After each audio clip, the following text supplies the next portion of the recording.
and I would like to call the meeting to order. And in doing such, we have just new business agenda items. One is a PVUEA survey results. Does everybody have those in front of them? Or okay, so John, do you want to lead us through that, or you want me to read them? Oh, yeah, that's okay. I think Claire and Renee and Kim Godfrey are on the phone, should be in this meeting, Okay. and they will present some survey results that were sent out to the staff. So, Okay. Renee, you want to? Claire and Renee. So okay, great. Yeah, I'm ready to start. If you ready? All right, go for it. Okay, great. So yeah, we would first and foremost like to thank you all for your continued commitment to all the members of the PVRSD community. The enormity of the task before you tonight is not lost on all of us. Your courage to show up and be willing to be vulnerable with so much at stake speaks volumes to your ability to face this challenge with integrity, with the integrity that it demands. We implore you to choose what is right for our community, not what is fast or easy. Please listen to the facts that come before you tonight and make a decision based on your willingness to practice our PVRSD values rather than simply profess them. We furthermore thank the NES PTO for their willingness to reach out to the community to seek their feedback. By sharing their survey results with you, it deepens the conversation and allows you to lead us all to the best solution in a moment of historical proportion that clearly has no current ideal resolution. Tonight, we are at this table ready to share the survey that was conducted last week and reissued once by us in order to make every effort to provide you with the most current opinions of our membership. We are also here this evening ready to answer any questions you may have as we move through this important process. Again, thank you as you begin this important dialogue. Students, teachers, and families are deeply affected by your decisions tonight.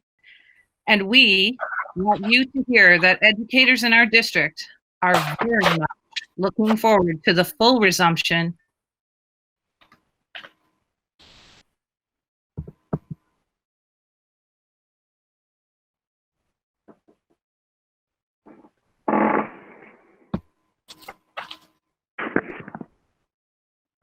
I'm going to continue for her. I think we lost her.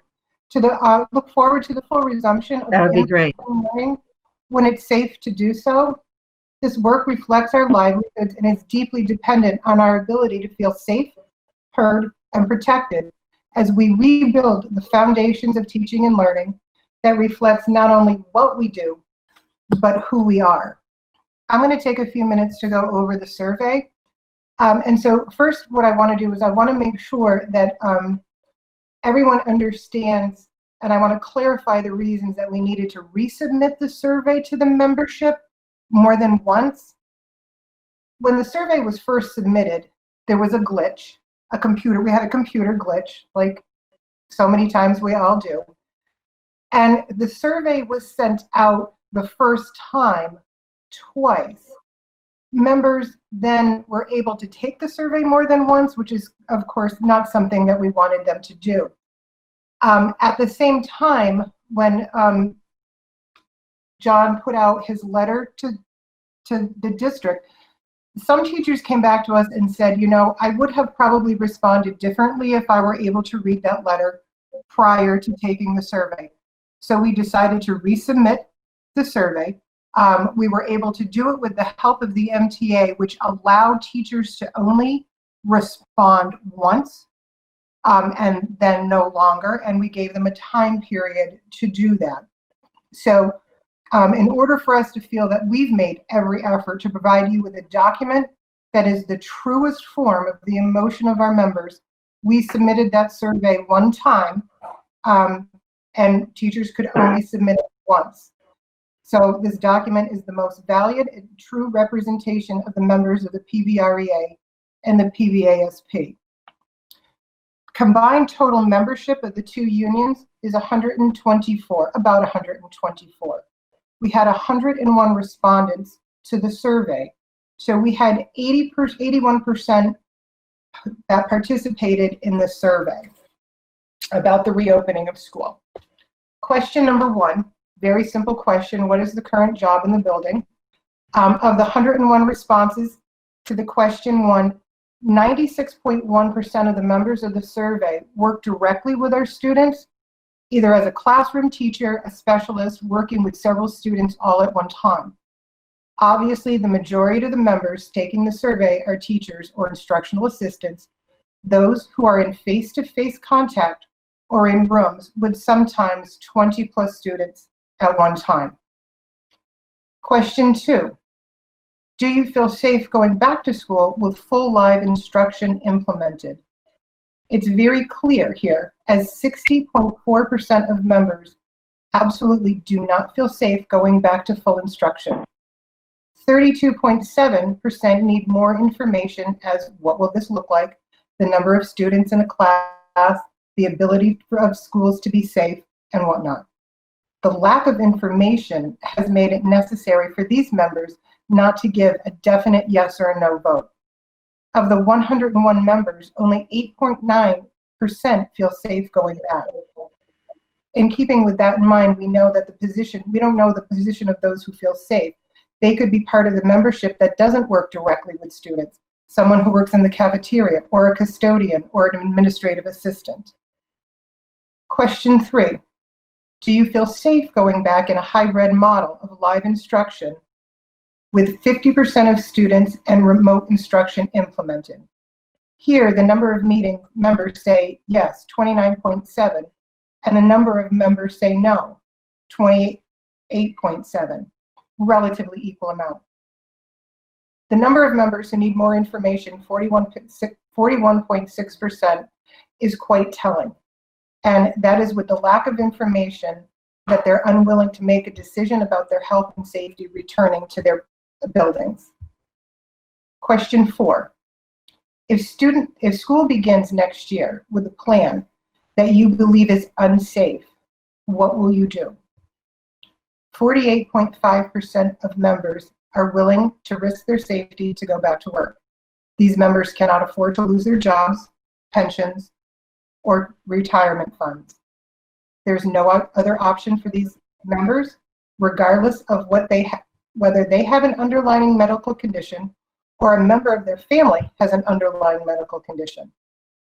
34.7% of the membership is unsure. These members are waiting for more information as to the model that will be voted on tonight before they make their decision as to what they will do, and some may not return depending on tonight's vote. 6.9% of the members are willing to risk their job and stay at home for their own health and safety. 5.9, the green triangle, will get medical documentation to teach remotely, and only 3.9%, the light blue triangle, of members feel that they will be safe. 3.9% is less than 4 members feeling safe returning to school. Question number 5. Which model do you think PVRSD should use for the reopening of schools?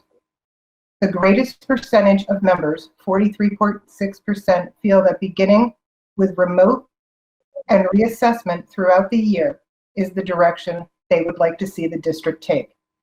It does fit the model that many other schools are moving towards, especially in an increased number of COVID-19 cases in our state over the past few weeks. The second highest option is some sort of hybrid at 24.8%. 13.9% are unsure.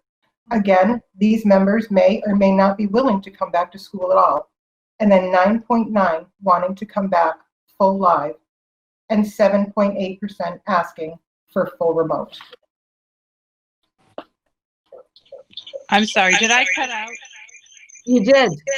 Okay, could I read my statement again? I apologize for that. I finished it for you, Renee. Oh, okay, thanks.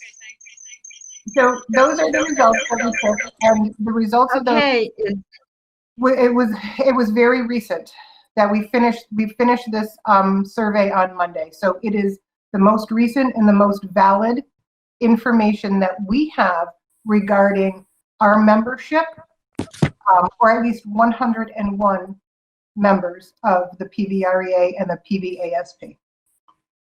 And thank you very much for allowing us the time to share this information. We feel it's very pertinent to your decision tonight. And thank you for giving that to us. I think it is important to have that information from our staff. Pat, can I ask one question? yes. I'm sorry. Sure. Here, I just want to clarify, you may have said this at the beginning. When the survey was sent, did the membership have, like, was the district plan also distributed what is being shared tonight, or did they have this information when they filled out that survey, or was it sent out before? You may have said that at the beginning. I did not say that because I don't believe that every teacher or para actually did receive that information. You had sent it to Renee and I through Tyler. And I believe that it was shared with the high school, but only maybe part of it. I don't believe the entire membership received that opening plan prior to taking the survey.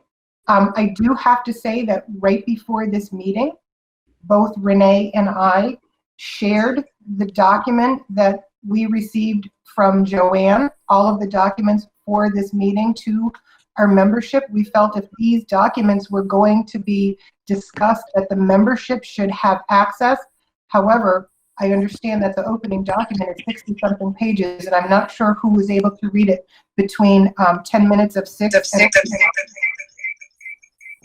Right, and just so everybody knows, and those that are viewing or joining at home, our reopening document is on the home page of our website, so you can find this reopening document there. All right, thanks for clarifying that, Claire. I just didn't know if they had this information in the plan before they sent the survey, or if after, reading through the plan that the results may change. If people received it, I'm unsure how many were able to read it or did read it or had access to it. Okay, thank you. Yeah, the unsure and not enough information category is really pertinent, I think, and telling to how we can do this better. Communication is huge. Pat, I've got a question. Go for it. Claire or Renee, my question is, with the staff, I assume that they'd be willing to go and do their remote learning from the classroom if the kids aren't in school. So if we were doing remote learning, the staff would report to school for the live lesson on the remote. It did indicate from what I saw from the survey and the numbers that it seemed that more people were much more willing to do that for their own health and safety. If you look at some of the numbers, it really kind of drove that direction. Okay, my question was, I as think far as the remote, I just wanted to make sure that it was from the school's building sites and not from the homes, because I think that plays a big part in the quality of the service, with especially with everybody's internet being different and how their access is. So if a teacher is in a room by themselves or even with an aide that's on another computer, I just want to make sure that the staff is comfortable if we do select a remote style. Yeah, based on the feedback, one of our first surveys did have a narrative portion, and we're happy to share that with the administration to help them guide their thinking. And that was an overwhelming theme, that people would want to do the remote learning from the schools and not from their homes. There's multiple reasons that would be helpful to professionals as practitioners, to be in a space where you have everything at your ready, and also the limited access of people from their homes of their own internet restrictions. Thank you. Is there any other committee members that have questions? If you do, I have a hard time. I don't see everybody on my screen, so just go ahead and speak. If I don't see you, it's because I don't see you. Okay, Pat, it's Jeannie. Okay, Jeannie. I want to thank the members of the bargaining units for doing this. It took a lot of time for them to do, and it shows how invested they are in the welfare of their peers. Thank you. Thanks for and letting us have the time. our students, their families, our community. I mean, again, Jeannie, just like you, Claire and I both live in these communities, and this is, who we are and what we do, and we just want the best for all. And like we said, a situation where there's not a good solution, not an ideal solution. We're trying to find the best solution in a bad situation. I like that. That's great. Any other questions from committee members? And anything else from the union? No, other than just remember, we're here as you plod through this large document, or however your discussions come up, because we're happy to lend a voice, or if Okay. a question can be answered, we're here.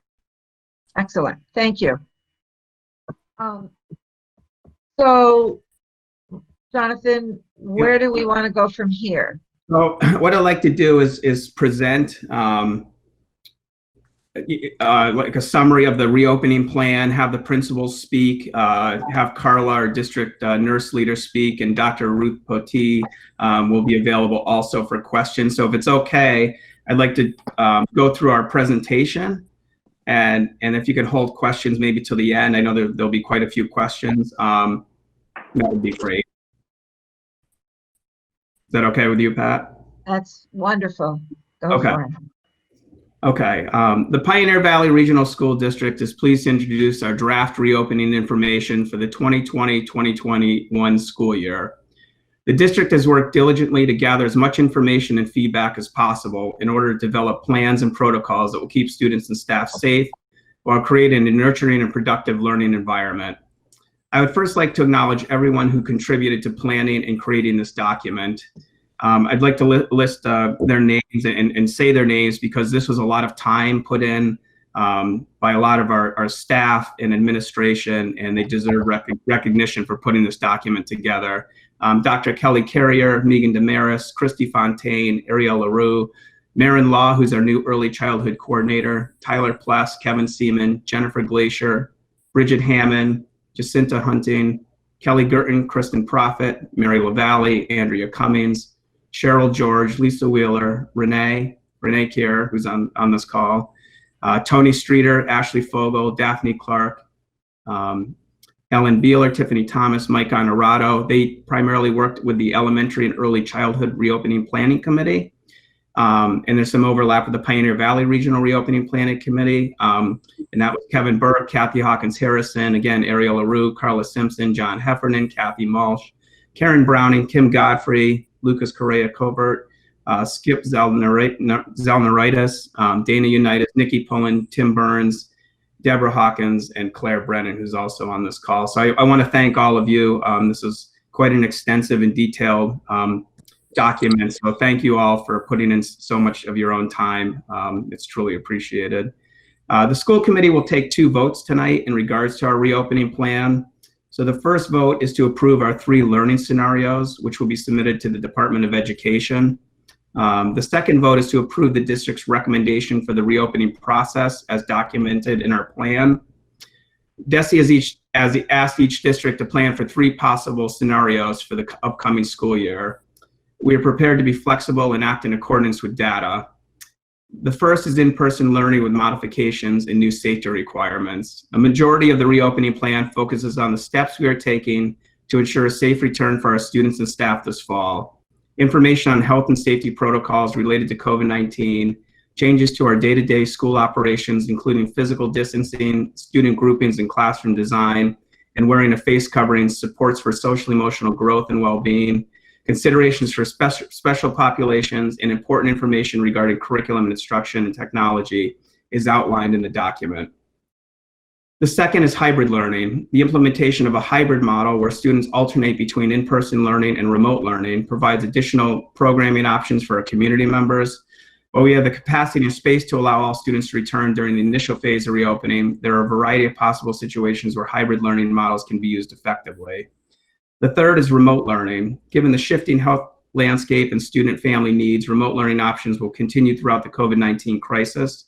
We have reviewed the successes and challenges that were experienced this spring and have gathered important information through surveys from families, students, and staff to guide improvements in professional development. Remote learning options will be available for individual students who cannot yet return in person, for students and families who choose this option, and also for all students in the event of future classroom or school closures due to COVID-19. Just to note that parents can choose a remote learning option for the school year and switch to in-person learning at any time with a 5-school-day transition period. The criteria to switch between learning models, i.e. hybrid learning to in-person learning, will be determined by COVID surveillance data in our community and region. In general, we will consider progressing or regressing to another phase based on health metrics and trends.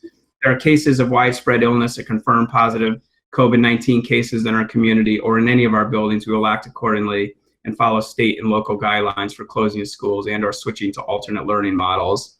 Considerations for special populations across the 3 models focus on access, quality, and consistency of learning experiences and connectiveness.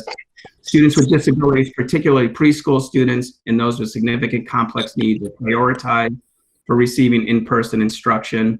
Special education students will continue to receive their services as outlined in their IEP in accordance with social distancing guidelines. Faculty and staff return to school.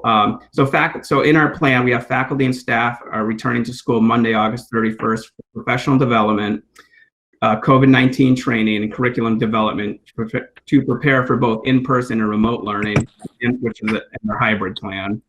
Students return to school on Wednesday, September 16th, due to the Commissioner of Education agreeing to provide each school district with 10 additional professional development days at the beginning of the school year. This will move the total instructional requirement for students from 180 to 170 days. The district is recommending a phased reopening process for the first 2 weeks of school starting on the 16th, bringing students back in smaller groups by grade level or cohorts, which is a type of hybrid model. The modified schedule for the first 3 days, which will be half days, will allow for the staff and students to acclimate to the new routines and safety precautions in small manageable group sizes. This will include orientation of new procedures and policies, safe entry into and out of school, transition procedures, face covering and mask breaks, lunch, bathroom breaks, providing and setting up student Chromebooks, etc. This allows time for students to be welcomed back, adjust, ask questions, and begin to recreate our community. After the first 3 half days, starting on September 21st and going through September 30th, the schools will go to full days, but continue using a cohort model to gradually increase time in school. Thursday, October 1st will be our target date to move from our phased in rollout to our full in-person model with all students. Again, this is a fluid situation, and we'll be closely monitoring the data as we approach the October 1st date, and we'll be prepared to make adjustments if public health conditions or other variables change. So if things are not looking good at that point, we can stay in a hybrid model, or we could go to full remote learning. Looking at the data today, Franklin County prevalence of COVID-19 is well below 1% at 398 total cases, with a population of 70,180 for an infection rate of 0.006%. That's according to the Massachusetts COVID-19 dashboard. There have been 0 cases in 3 of our 4 towns in Northfield, Warwick, and Leiden. Bernardston has had 7 total cases. The Commissioner of Education stated yesterday on a conference call that 90% of all school districts in Massachusetts are starting in a hybrid or in-person model in the fall.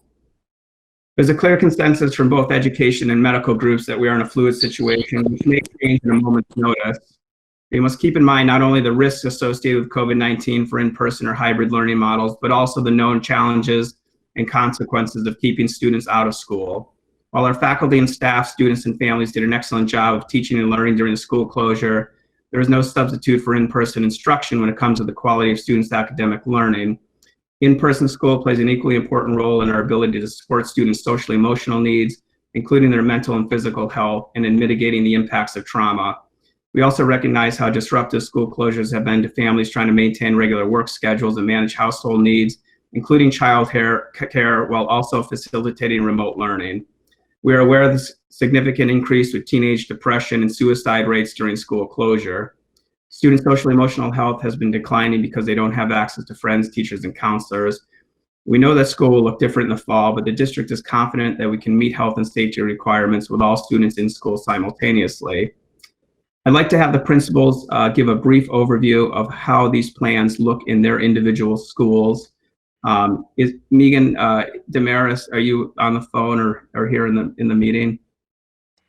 I am. Can you hear me okay? Yes, yeah, we can hear you. I don't know if well, let's start with Northfield Elementary School. If you can just give a brief overview.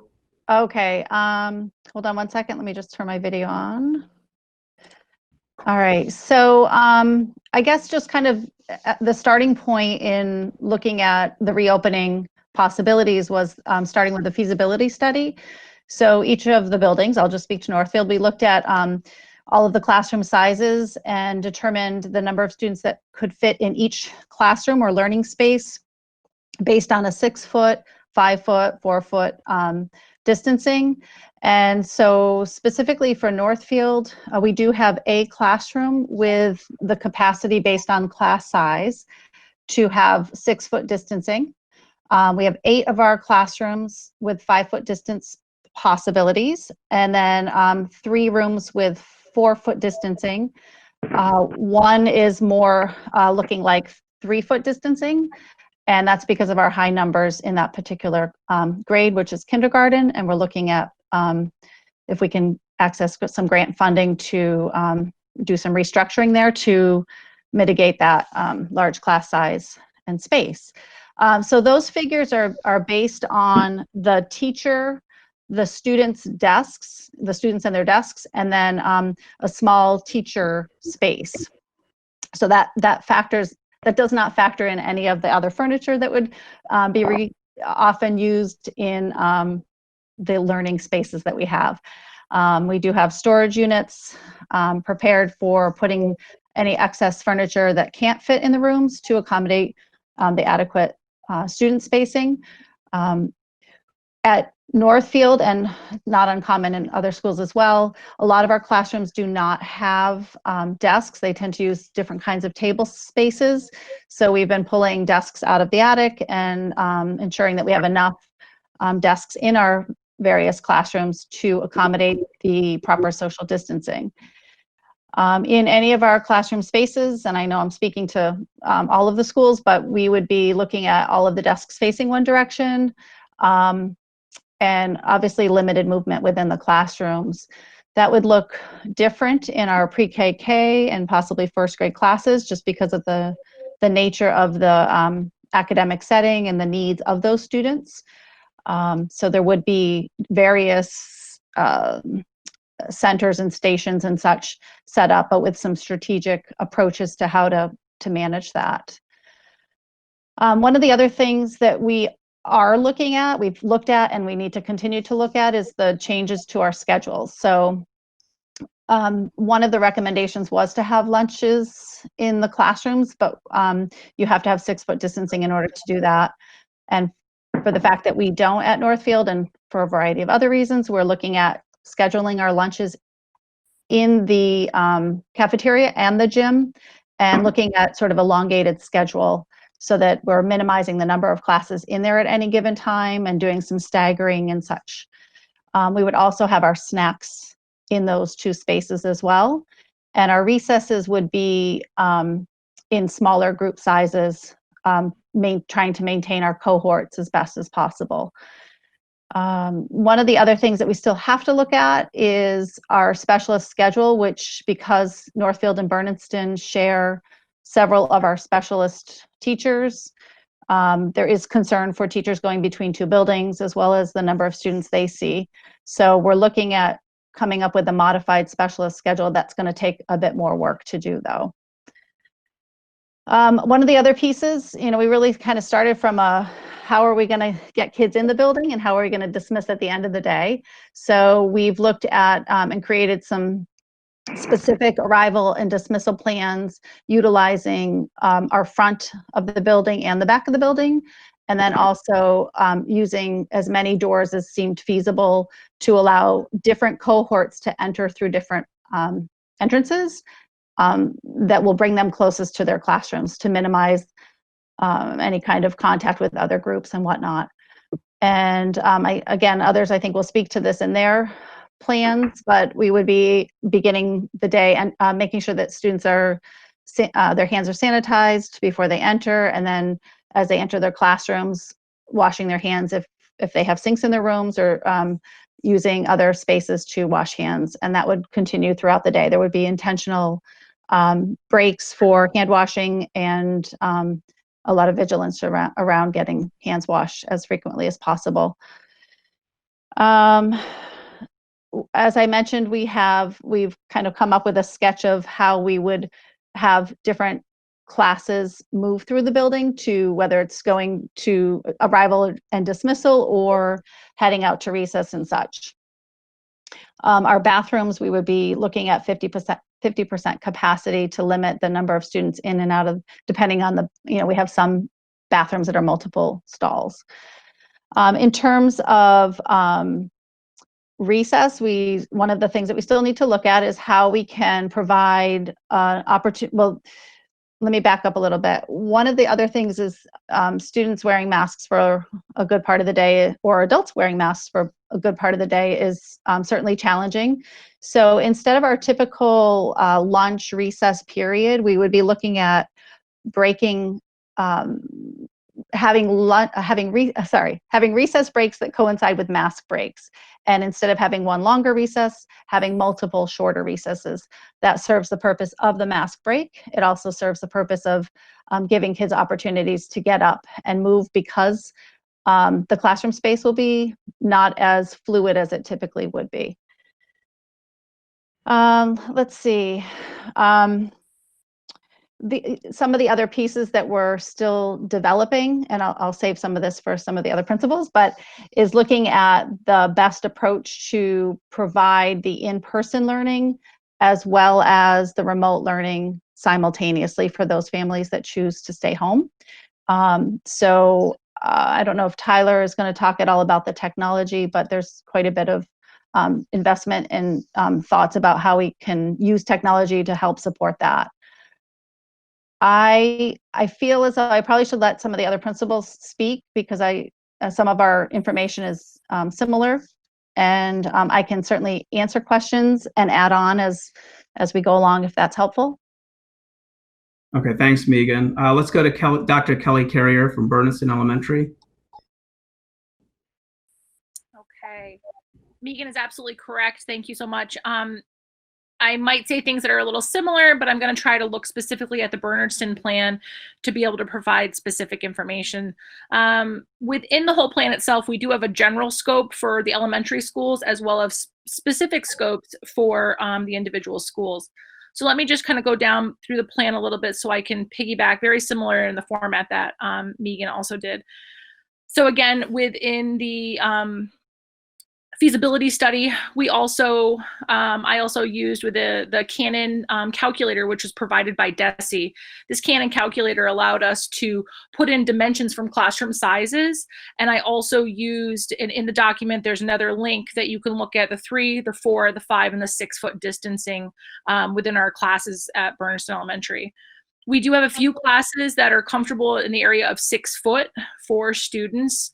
However, I do put a caveat that we have had students enrolling, we have students coming in, and so there may be numbers that change. So just because a classroom is 6 foot today and 2 students move in, that doesn't necessarily mean that that continues to stay a 6 foot distance, because some of our classrooms, as you can see, for example, 4th grade has 23 students and it's already at 5 foot distancing.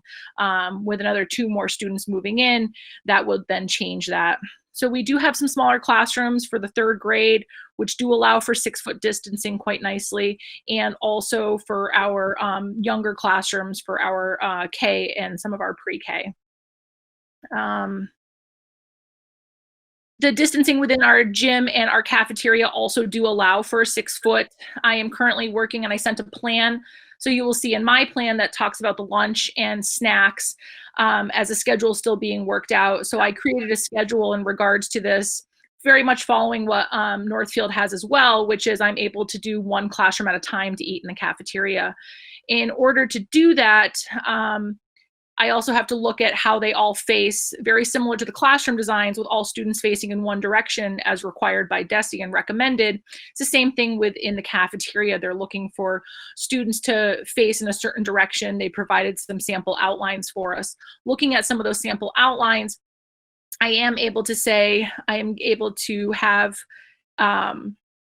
26 to 28 students eating comfortably in the cafeteria. I'm able to spread even further and utilize all aspects and move out additional furniture and get up to 32 to eat comfortably. I don't have a classroom that's 32, which is good. So I think that is reasonable for us to be able to have classes and snack one-on-one time in the cafeteria. That will require, again, working with the food service director and food service staff to make sure that meals can be provided in a longer staggered period. And it also will impact how recess looks and additional planning for teachers and stuff so that there are lunches provided and times for everybody.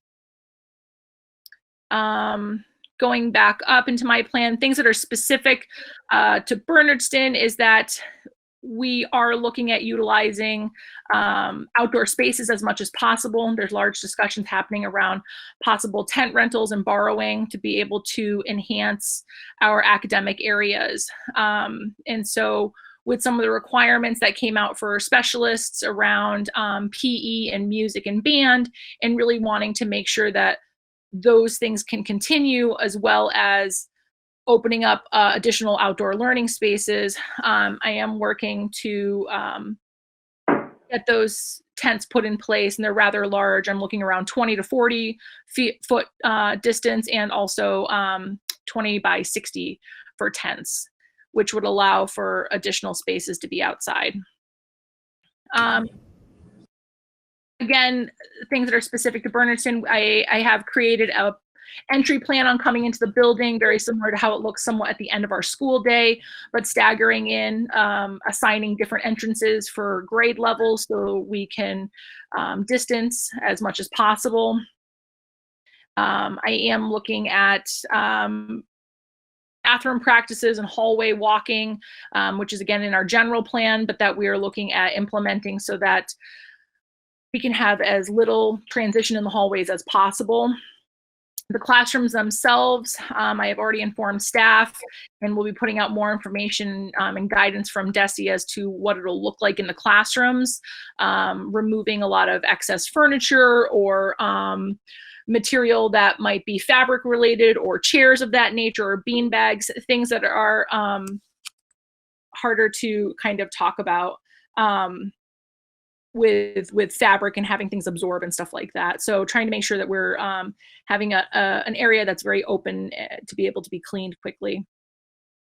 I'm trying to think. I do have plans around the staff area and accessing for teachers to be in the photocopy area and to be able to access materials. And then the rest of our plan right now gets into a larger topic around the 3-part plan, and more around the areas of technology and what we can be able to offer and provide. And so at this point, without reviewing all the elementary general plan, John, I don't know if that's something that you would like me to do, or if you would like me to pass it over to Kevin over at the high school at this point. Yeah, I think before we go to Kevin, maybe we should have Tyler Pless talk a little bit about the technology that would be used in the classrooms and how that would look for remote learning and or a hybrid model, and or the students that are choosing, if we go that direction, the remote learning option, while having students in the classroom. So Tyler, if you're on, can you talk a little bit about that? I'm here. Can you guys hear me? Yes. Yes. So the main thing we'll be doing is providing going one-to-one Chromebooks throughout the entire district K through 12. And that'll be either in the classroom, or students will have the option to take those home if they need them. In the classroom, of course, to prevent the sharing of devices, taking home in case, so all the students have a level playing field, access to the same technology at home. And then in the classroom, really my goal was to provide teachers with the tools so that they can teach how they may want to teach. So we'll be providing, 2 devices for every teacher. Some already have this, some don't, because Google Meets and Classroom are easier to use when you have 2 different devices. So they'll have a desktop and then a school-issued laptop, as well as document cameras if they need to show things on the desk or if they want to show their whiteboard. But they won't they won't necessarily have to stream their whiteboard. There will be virtual whiteboards they can use, and they'll be shown all this new equipment when they return to school during the 2 weeks. And in addition to those physical hardware pieces, we are providing a whole slew, and they're detailed in the document, but of online softwares that's for both students and teachers to make this easier, both recording software and educational software for students to do work at home with less of the teacher involvement. And I don't know, John, if you wanted me to touch on anything else there, if that was a decent overview. That's a good overview, and we can let Kevin Burke present and go through our presentation, then maybe have school committee follow up with questions. Thanks, Tyler. Kevin? His phone is off. I mean, he's muted. Oh, Kevin Burke, are you there? Might look like he's frozen there. Yeah, he might be. Yeah, I think you're right. Okay, well, maybe while Kevin's trying to rejoin the meeting, we could have Carla Simpson, our district nurse leader, speak. Carla, are you on the phone? I am on the phone. Can everyone hear me? We can. Yes, yeah. Yes. Okay, so I know this topic right here of health and safety measures is really important to all of us. I'm sure there are a ton of questions, so I'm just going to start by saying that I worked on this section of the document with the district nurses throughout the summer, and also with Dr. Ruth Potee, who I'm on my phone, so I can't see who's on, but I believe she's on also. So she can probably answer questions if you have any also. The guiding principles in this section of the document, which are hand hygiene, social distancing, wearing masks and face coverings, and staying home when sick, span all learning models. So whether we're in a hybrid model, a full in-person model, or any combination thereof, this is our new normal.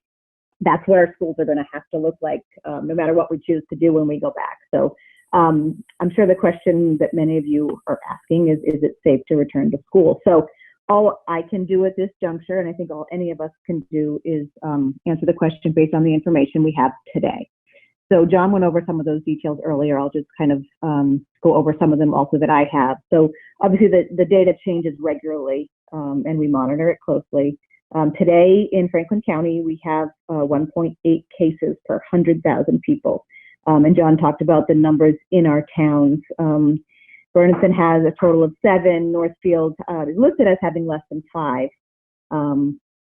Warwick and Leiden both are listed as having 0. In all 4 towns, this is important, all 4 towns in our district are currently listing a 0% positivity rate, meaning that all tests in these towns in the last 14 days have been negative for COVID-19.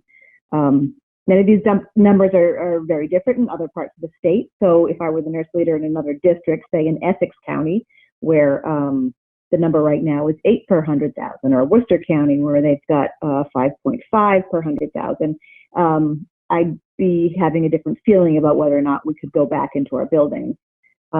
This is a time when I think we should all feel really lucky to live in our tiny county, where people have really followed the rules.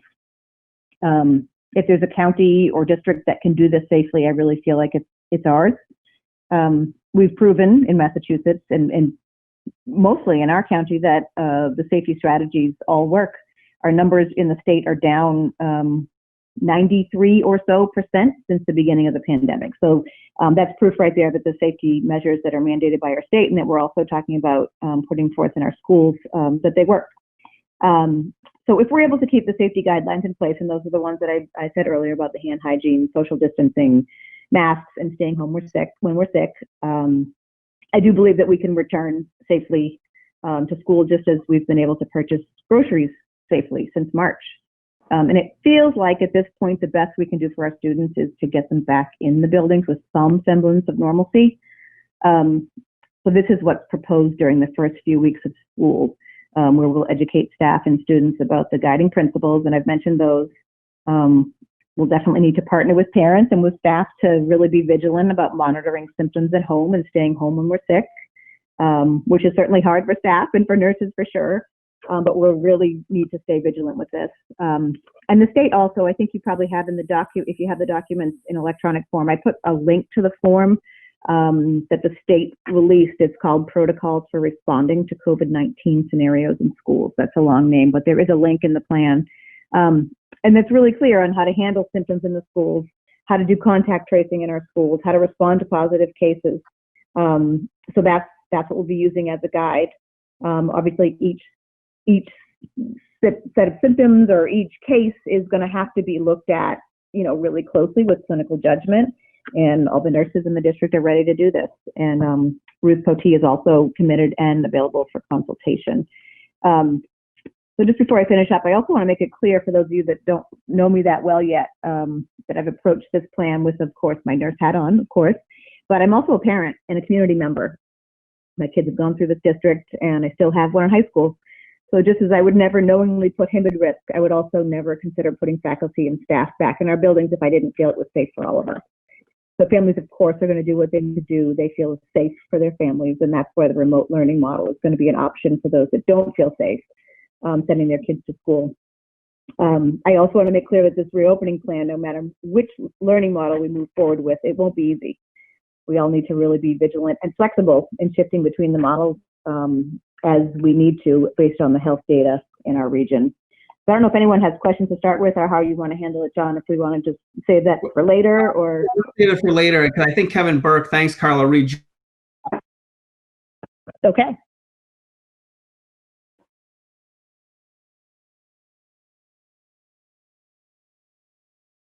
Is Kevin there? I am here. I wonder if good evening. Yeah, sorry, my power flashed, so I wouldn't be surprised if someone else's power flashed. Been a few times tonight. Good evening, everyone. First of all, I'd like to thank everyone that the superintendent had mentioned who was part of working for Pioneer and spent many hours this summer working through and trying to put together a plan that was presented to you on Friday. I want to thank all the staff that did that and took the time and the effort. I'm going to go over a few. Can I share my screen and present some things? Is that okay? Great. That would be wonderful.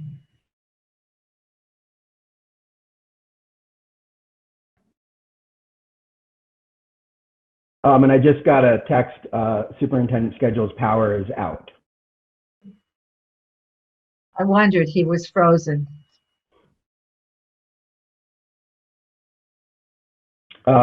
Is that being presented to everyone? I see it. I'm not. Okay. Anybody else?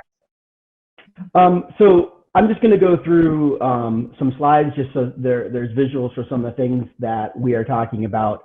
If we begin with an in-person model, we would start, as was stated, on the 16th. We thought it was very important to do a slow rollout for Pioneer. That way, we definitely have plans in place, but we have to orientate students. 7th and 9th graders really haven't had any orientation into our buildings at all. 7th graders are going to be completely new to Pioneer. There has been some things such as videos that have been done by our teachers that we will work and have available for the 7th grade students. But having the 7th and 9th graders in for a half day that first day will serve as an orientation for the procedures and allow us to work through some of the not just the students, but also the teachers, work through some of the plans that we have in place to keep everyone safe. The next day we would work with the 8th and 11th graders and then the 10th and 12th graders. And the reason those numbers worked is we were trying to keep the numbers down, and that's the way it formed together. The next 8 days would be full days. But what we'd be looking at once again is the slow rollout, is just bringing in 7th graders on a day, 8th graders, 9th graders, and then 10th, 11th, and 12th graders, which would look similar to what we were looking for in the hybrid model 2 cohorts, not exactly, but similar. Once again, this allows us to bring students in safely, work through a day, get them used to transitions within the school, ensure that they're doing the correct social distancing, ensure that they're doing their hand cleanings and stuff before lunch, that the lunch cycle works. And just going through all that with all the grades. They would be getting classes at this point, but they would be on a slower basis and not having all students in the school. That would mean that on October 1st would be the first day of having all the students, if this is the method if this is the route we go. For what we call a modified in-person schedule, because obviously if we go back in person, this is modified. We are looking at changing this to a double block schedule. There are a few things that are beneficial by doing this. First of all, we end up with 4 classes a day, which means instead of doing the 7-block schedule that we normally have on Monday, Tuesdays, that means that instead of having 6 transitions, we would go down to 3 transitions a day. The transitions would be between A, B, C, and CD. We also have time for safe school entry and safe school exit. And if you look at it too, we've also added an H block, which adds an 8th block to our schedule, which also helps take class sizes which would have been possibly too big and make smaller class sizes for our students. We have looked at our classes. We shared a document with you that was done through the same tool that the elementary schools used. We've also, at this point, the custodians have taken the time to put together some sample rooms. In those sample rooms, to do a 6-foot distancing, on average, we're fitting about 16 students. We started running schedules by adding the H block in, and looking at that today, a lot of our students and our class sizes could hit that mark, adding that extra block. It allows us to take those classes that would have possibly been 23, 24, 25, 26 and divide them in half, which is really helpful. So that H block was something that was definitely needed to help reduce class sizes and make it possible to fit students within Pioneer. We also added 5 lunches. We've estimated, I sat down with Mike Renato and Kevin Seaman and the custodians, and we figured out we could fit about 42 students in the Pioneer Valley cafeteria. What we're looking at here is an estimated number of students. These numbers change due to dual enrollment students, due to the students who might be taking the option for remote learning, and we definitely can seek alternative areas for students if our lunches go over, but we're able to put 5 lunches within, which basically makes it possible for us to achieve this goal for an in-person learning. We have looked at drop-off and dismissals. We would have the high school students enter in through the main doors and the middle school students enter in through the middle school doors.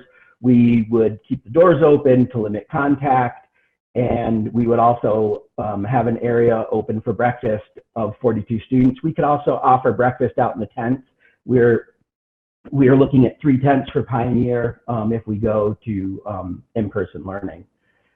Also, during pickup, doors would also be opened for staff, by staff, so students wouldn't be touching doors. So anytime students exit or enter the building, the doors would be held open for them. And of course, there would be sanitization centers set up before they came in through the school. I shared maps that show student movement through the halls. The middle school hallway would go in one direction, which would be a counterclockwise direction. So they'd be moving only in one direction. The main hallways would be divided and they would go in 2 directions. There's the 100 and the 200 wings. There would actually be, there's 3 pause marks on those plans where they would be monitored by staff, where we could monitor flow. And that's some of the stuff that we would be practicing on those initial days, making sure that students understand that. We are looking at getting floor stickers to put down to help social distance students. We will also teach them social distancing. At the high school, most of the tiles are 1 foot. So if you look and see 6 tiles, you're 6 feet apart. And there'll be other things we'll be working with on students too.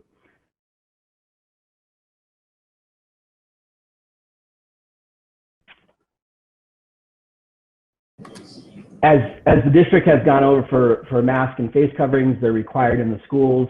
We would ask that, obviously there are students that can't wear masks, whether they are medical, behavioral, or other challenges. Exceptions will be made for those students. But students who are non-compliant with that, we would basically ask them either to leave the building, have conversations with the parents, and move on from there. Our goal would be to have all students in the building, but we want to make sure that not just our students, but our faculty and staff in the building are safe. And that was a priority by our committee. It's required by DESE that attendance be taken for both in-person and remote learning at Pioneer. Grades, no matter whether we're in-person, hybrid, or remote, grades would go back to the normal grades and the performance criteria. So no matter what model we are in, students would be in their classes, they would be getting their classes, and they would be getting the grades per those classes. Lunches, I've already gone over the lunches. One of the things that's important to realize is we could use alternative spaces, especially at the beginning of the year when we have outside seating areas. We do have tents, and I think we could use senior privileges to provide seniors some places to eat. That would be, everything would be properly social distanced. Water fountains would not be allowed to be used in the school, but we do have touchless fountains. We have 2 touchless fountains where students can fill up their own bottles. So if they have reusable water bottles, they could fill up their water bottles in those fountains, and those would be cleaned on a regular basis by custodians. And the vending machines, that's supposed to be, will not be available for use by students. And if I left that out in the plan, that needs to be changed. That is a typo. With the bathrooms, we are going to be allowing 2 students in the bathroom. In the high school, we're not going to be able to monitor all of this. We are going to obviously ask students to self-monitor themselves on this. If they walk into a bathroom and they see that there are 2 students in there, that they walk out and they wait. And there's no way for teachers to know how many students are utilizing the bathrooms. So we would ask students to self-monitor. If this becomes a problem, we could reevaluate and make changes to this policy. We're also looking and making sure that in our bathrooms that the fountains, the faucets run for the correct amount of time. That was an issue at the end of last year when all this went down. And we've talked with facilities to make sure that that is occurring. And we actually had a student recommend that there are actually foot pedals that you can put on the bottom of doors that can assist opening and closing doors, and we're going to look into those too. I haven't even talked to Kevin Seaman about that yet. Teachers can hold classes outdoors. We have 90 acres of land at Pioneer. There are teachers that already utilize this. We're looking at getting 3 tents set up, and we would give preference to larger class sizes and the music band and chorus classes who actually have requirements that if they're going to do stuff, they have to be outdoors. For a hybrid schedule, one of the things that we focused on was staying as seamless as possible, whether we're going into a hybrid schedule, whether we go into an in-person, or whether we go into a remote learning, that students are in the same classes. The schedules change, but they're still an A1, they're still in that A1 class, and B3, they're still in that B3 class. So a hybrid schedule goes to an A day, B day, A day, B day, and then Friday was teacher planning day. This is the same throughout the elementaries. We have the same schedule. Obviously, what we do within the day is different. And as you can see, it's actually a 4-day rotation schedule. So on day A, they have the A day, there's a 1 and 3, B day, there's a 1 and 3, and they go through those schedules.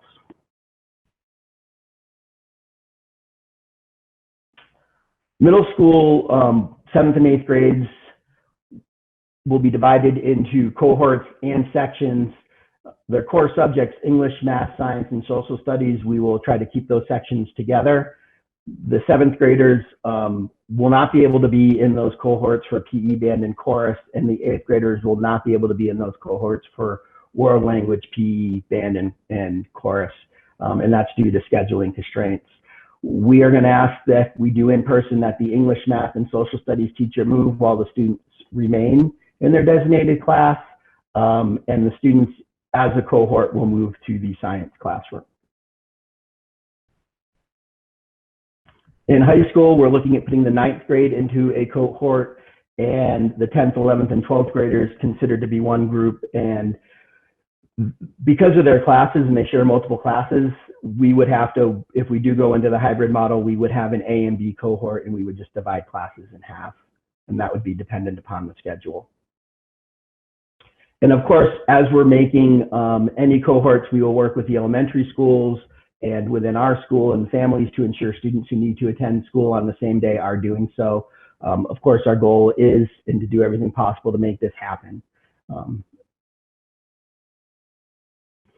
For a remote learning schedule, we're doing a synchronous learning schedule, which is basically a direct instruction in the morning, in the afternoon, asynchronous, which is indirect instruction. One of the things I met weekly with the parents at Pioneer, and one of the things I heard about our remote learning last year was parents wanted more structure in place for their students while they were at home. As we went through in a team, we felt that this really did create more of a structured schedule for our students. They are half-hour increments. There's 10 minutes in between for transitions for the students, for transitions for the staff.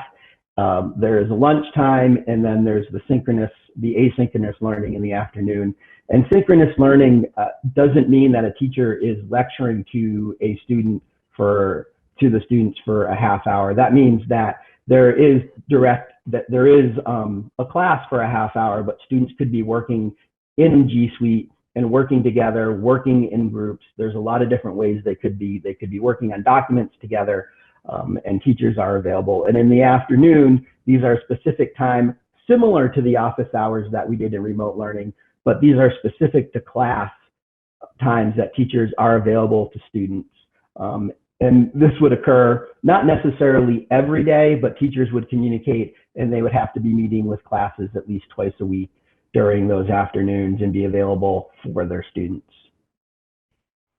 Athletics and extracurriculars, we are tying those together. The MIA has stated that they are not recommending sports to start until after September 14th. I haven't heard more as far as where they are going with that. So if we are not meeting together for sports, we would not be meeting for extracurricular and clubs. But yet, of course, anyone can meet remotely at that time. So if we have clubs that can hold and meet via video chat, or sports teams that meet via video chat, that is fine. And I've provided more information in regards to that. And that's my presentation. That's quite a presentation. Thank you, Kevin. Thanks, Kevin. I'm back, Pat. I don't know if you can. Great. Power glitch there. I apologize. I was able to come back and join. And I know you touched base on the remote learning and there's some upcoming training like Ariel LaRoe to speak to if Ariel's on. If you want to touch base on that, our curriculum coordinator. Yes. Hi, everyone. So as it was mentioned before, one of the biggest things on teachers and administrators' minds is how are we going to be doing in-person learning as well as remote learning? And then, of course, if we do go to a full remote model, how can we do it better? Because it needed to be better. So one of the things that I'm really excited to have been able to secure is a professional development August 10th through 14th that is going to be specific to elementary and specific to middle and high school. Through a networking meeting, I heard about a woman called Teresa Wills, who I just want to make sure I get her place correct. She is an associate professor in the College of Education and Human Development at George Mason University, and she has been doing remote teaching methodology with teachers from elementary through secondary for 10 years, and she teaches them how to do it. And she's very, very affordable, and that's exciting. So she is going to be working with the elementary teachers and working with the middle and high school teachers to help them understand and work with in an interactive sessions, Google Slides and the G Suite, and she's going to go over everything on how to engage students, how to set up norms, and she's from her reviews that I heard from Quincy, Massachusetts, which that was the school that had used her, and I was like, wow, that sounds really great.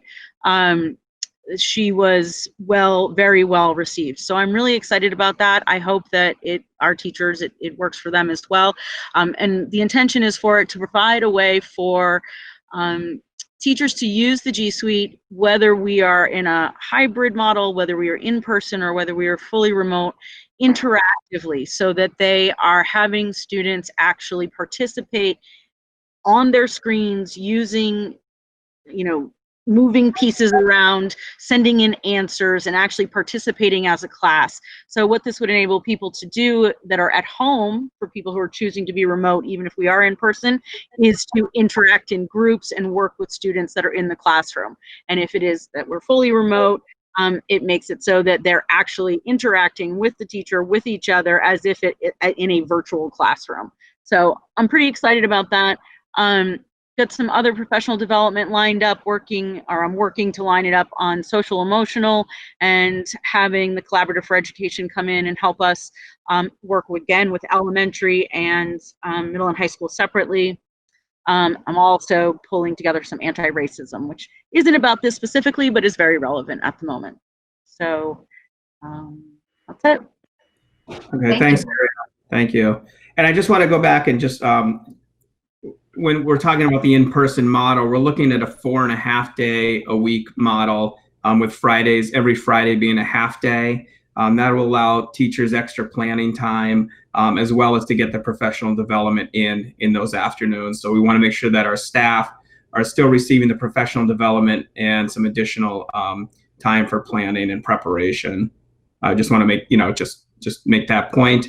And then I was just going to have Kevin Seaman, our facilities director, talk a little bit about where we're at with the facilities during this COVID-19 and for the upcoming school year. So Kevin, I'll turn it over to you. Thanks, John.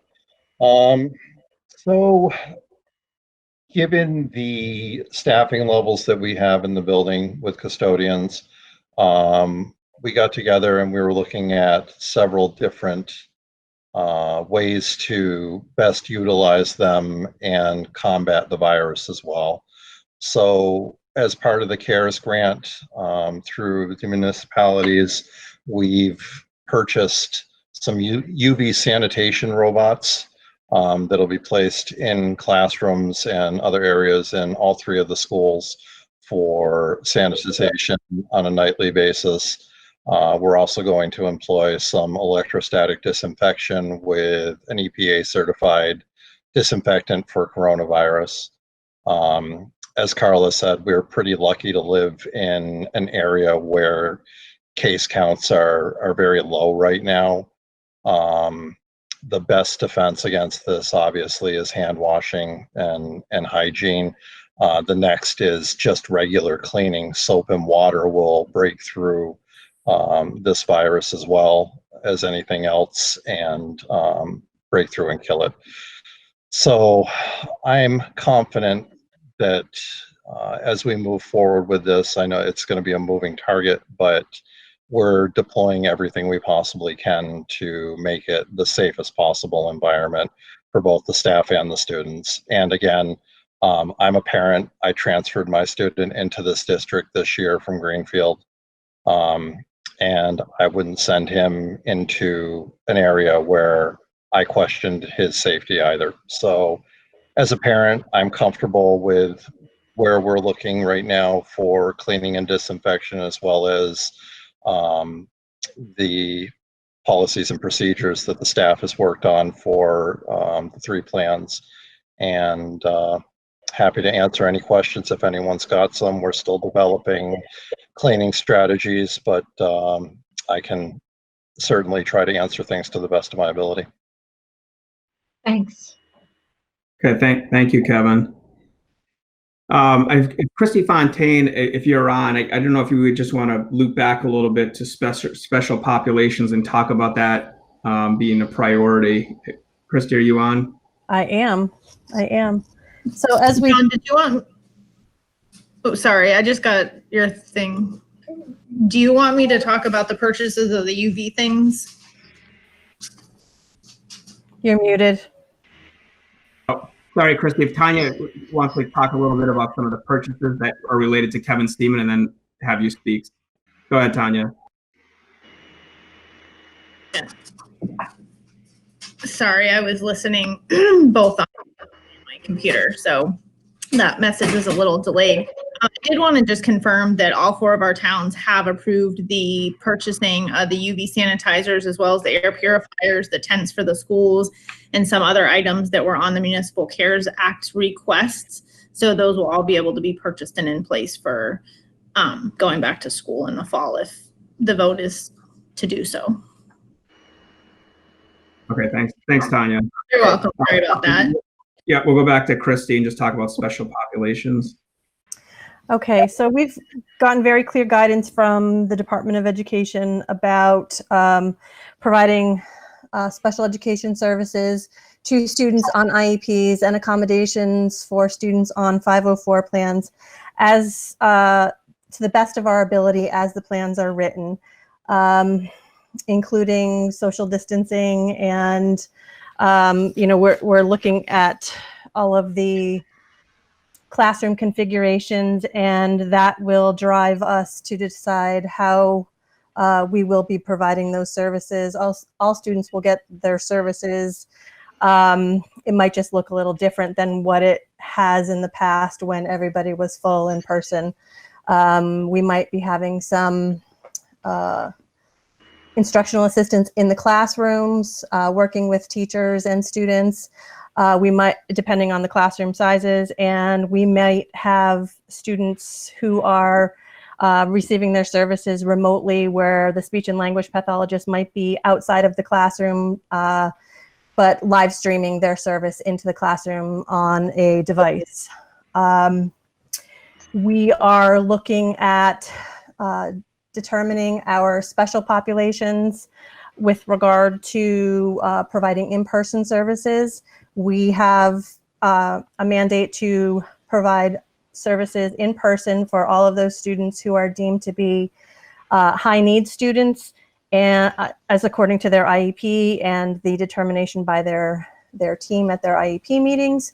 So we'll be looking at their placement and level of need based on that, and as well as those students who are in preschool and kindergarten, both with and without disabilities.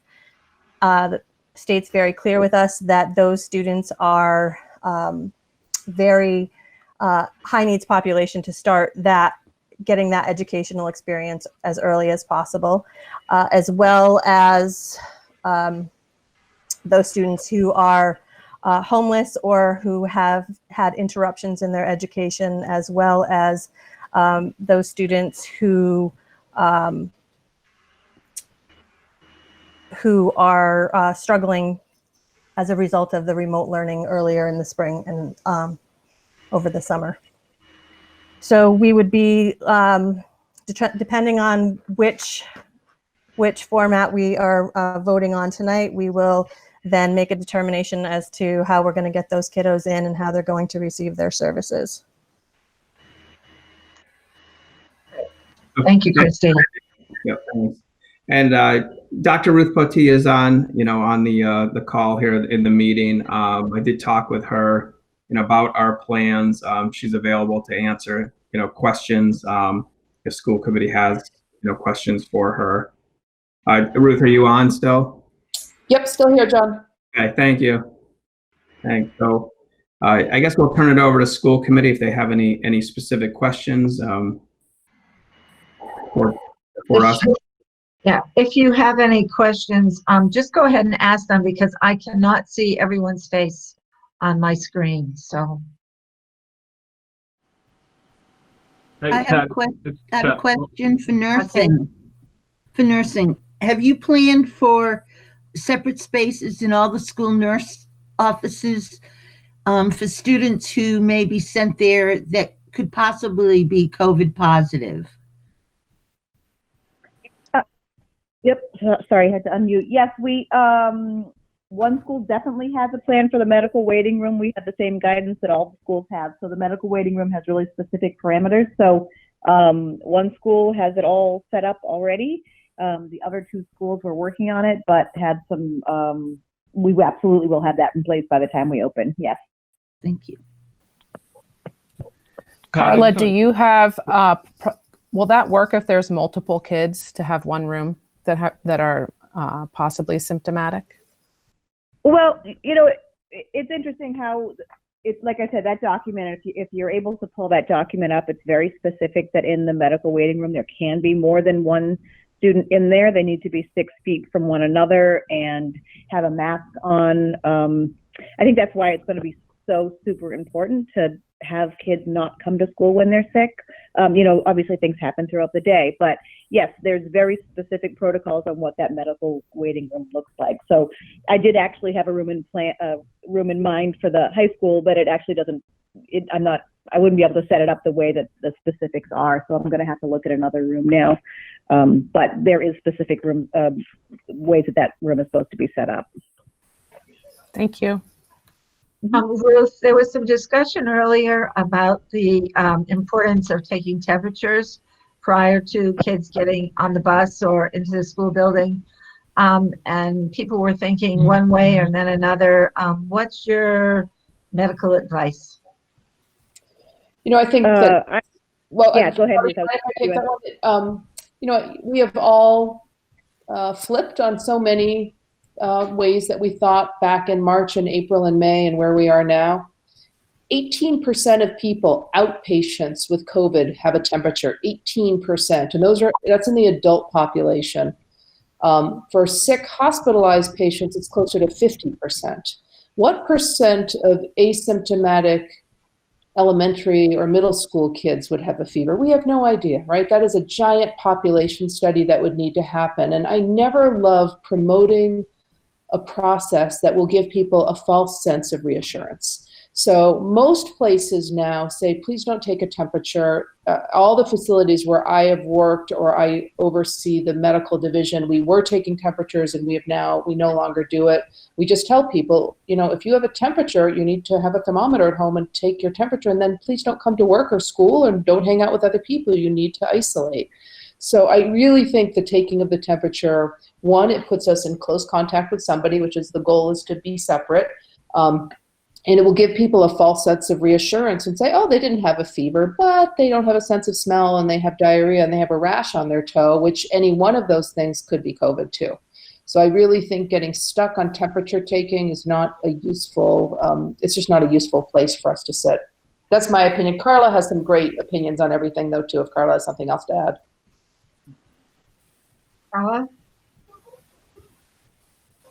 Carla, do you have anything to add? Yeah, I just wanted to say exactly, I'm in the same boat. I think if you look at trying to take temperatures of every kid that enters or staff that enters the building, there's a time issue there, of course. But also that does nothing for our asymptomatic carriers. So when a kid is very clearly sick, that's kind of easy to identify in a way. And again, the protocol talks about symptoms that you're sending kids to test for. Temperature isn't really a clear indicator of COVID alone. Thanks. Can you ladies talk about what a good screening protocol will be for the teachers and students going to school? I have a little sheet in the document. Let me see if I can find out what page, but in that reopening document that you have, I have a screening page. I think I might have linked it. Let me see if I can find it, but I do have a screening page, a kind of a self-screening checklist that I'd be asking staff to do before they come to work each day. Let me see if I can find what page. Will this be expected of students? I'm sorry? Plug me in. So will this be expected of students? Absolutely, that would be expected. We're really going to need to partner with families to make sure that they're checking their students before school. Absolutely. Plug this one in. Do you have anything on that, Chris? I'm trying to find the staff screening thing that I did. Carla, it's on. Carla, oh, you got it. I was going to say it's page 14. Oh, see, for me it's page 4. Okay. Yeah. It's around page 14. Okay.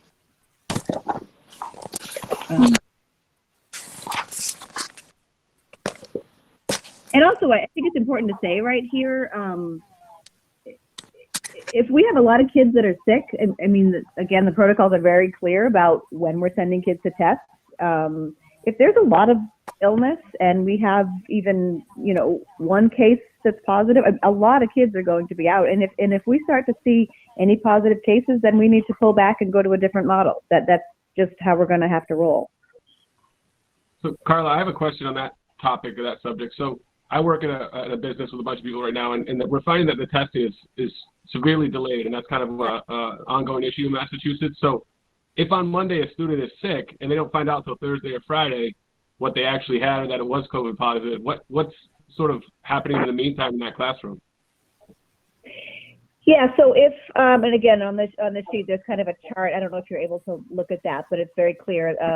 So if a student is symptomatic, they can either be tested and prove that they have a negative test and then return once they're asymptomatic. They can also choose not to test if a family chooses not to test, but they need to stay home for 14 days and also 3 days after their symptoms end. So it's at least, essentially, people are out for at least 14 days if they don't test. Isolation for 10 days and at least 3 days have passed with no fever or improvement of symptoms. And then I think the idea that Seth's getting at is, what does that mean for contact tracing if the results are not known for a longer period of time? I contacted the clinic, community health clinic in Greenfield, and their turnaround time now is 7 days. So we can't just rely on testing and positivity tests to make our decisions, it seems to me. Absolutely, and I agree with you, and Ruth probably has something to say about this too. I think what's going to happen is it's very clear what symptoms we need to send kids for to be tested. I think what's going to happen is when all the schools start following these protocols, is that the state's going to get pretty backed up with testing. I think we're going to just have to be really strict about staying out if you have symptoms, because I think that tests are, right now, I think they're, depending on where you're going, they're coming back, 2 to 4 days, sometimes longer, depending on where you're going. But I think when we start adding a lot of volume to that, I do think that's going to be an issue. And yeah. And I guess to piggyback on that maybe a little bit too is, when will a parent of somebody in that classroom know that there's a person that was tested on Monday, may want to have what they need to know for sending their kid to school on Tuesday, Wednesday, Thursday, whatever else it is, that there's just a concern where, okay, this person was out of school Monday, we have no idea why, and obviously there's HIPAA laws, there's things like that to prevent names, but just the awareness for other parents and people in that classroom to know there's a potential test. I know in our workplace, it's kind of a touch and go subject because we're trying to figure out when to let other people know and kind of keep track of their contacts as they go through. So it's not an easy balancing act. Right. It's certainly not challenging, because the symptoms of COVID really could look like 27 different things. It's not like influenza where you get hit like a truck, you have a splitting headache, a high fever, and body aches, and everybody knows what it is. COVID is not like that. And the problem, Seth, is that if we tell everybody this kid was sick and went home, we will have 0 kids in our school 100% of the time. And I really think that we have to take a big picture on this one and acknowledge that schools have opened all over the world, with huge success. And we cannot look at our own country to turn to say, let's get a good idea how the U.S. should do this, because the U.S. has failed miserably at every turn of this disease. But we could look at Finland and South Korea and Israel and Denmark and Canada and name any other country you like on how they've opened schools. And what works to reopen a school are the following 3 things. As small a classroom as possible, as small a cohort as possible, masking over the age of 2nd grade for sure, and in some case, social distancing. There are many schools around the world that used no social distancing and had really good results as well. Remember, social distancing, according to the World Health Organization and according to most schools in Europe, is 1 meter, which is just 3 feet. All these schools have reopened and they're not seeing huge outbreaks, because what do we know about kids, particularly kids under age 11, is they don't seem to pass it to each other. Thank goodness. But what are we heading back into? Cold and cough and flu season. And so If we have to notify everybody, every parent in a cohort that a kid went home because they had a headache, parents won't send their kids to school. And it will be a little bit out of irrational fear. Once we get a positive test result, we will inform people, and then people will make decisions. And if we're dealing with one kid in a school, that's manageable. If we're dealing with 3 or 4 kids, then that's an actual outbreak. I would argue that pattern, we would be seeing it with the community spread. We're Finland right now. That's who PVRS is, right? We are a tiny little place where the prevalence of the disease is so low, and we're going to be monitoring those numbers every single day, every single week. And once they start creeping up to a level that doesn't feel safe, we are pulling back, and we're pulling our teachers and staff and kids out of the school. I'd like to ask a question around that. Within the past 4 or 5 days, there's been an article in Science Magazine about schools around the world that open safely. And per the Denmark example, their class sizes were 10 to 11 students. And per some of the others, when they began to relax things such as it's extremely hot this week, let's not wear masks, then things erupted. I'm thinking of a case from Israel where they got several hundred cases when they did without masks for a week. So I think we need to stay on top of all of this that we're learning from those other countries, as you say, Ruth. Israel had 30 to 40 kids in each classroom. They used no social distancing, and they required masks, and the masks were very successful. And exactly what Karen said, it was a heat wave. They took off the mask, and 2 weeks later, there was an outbreak.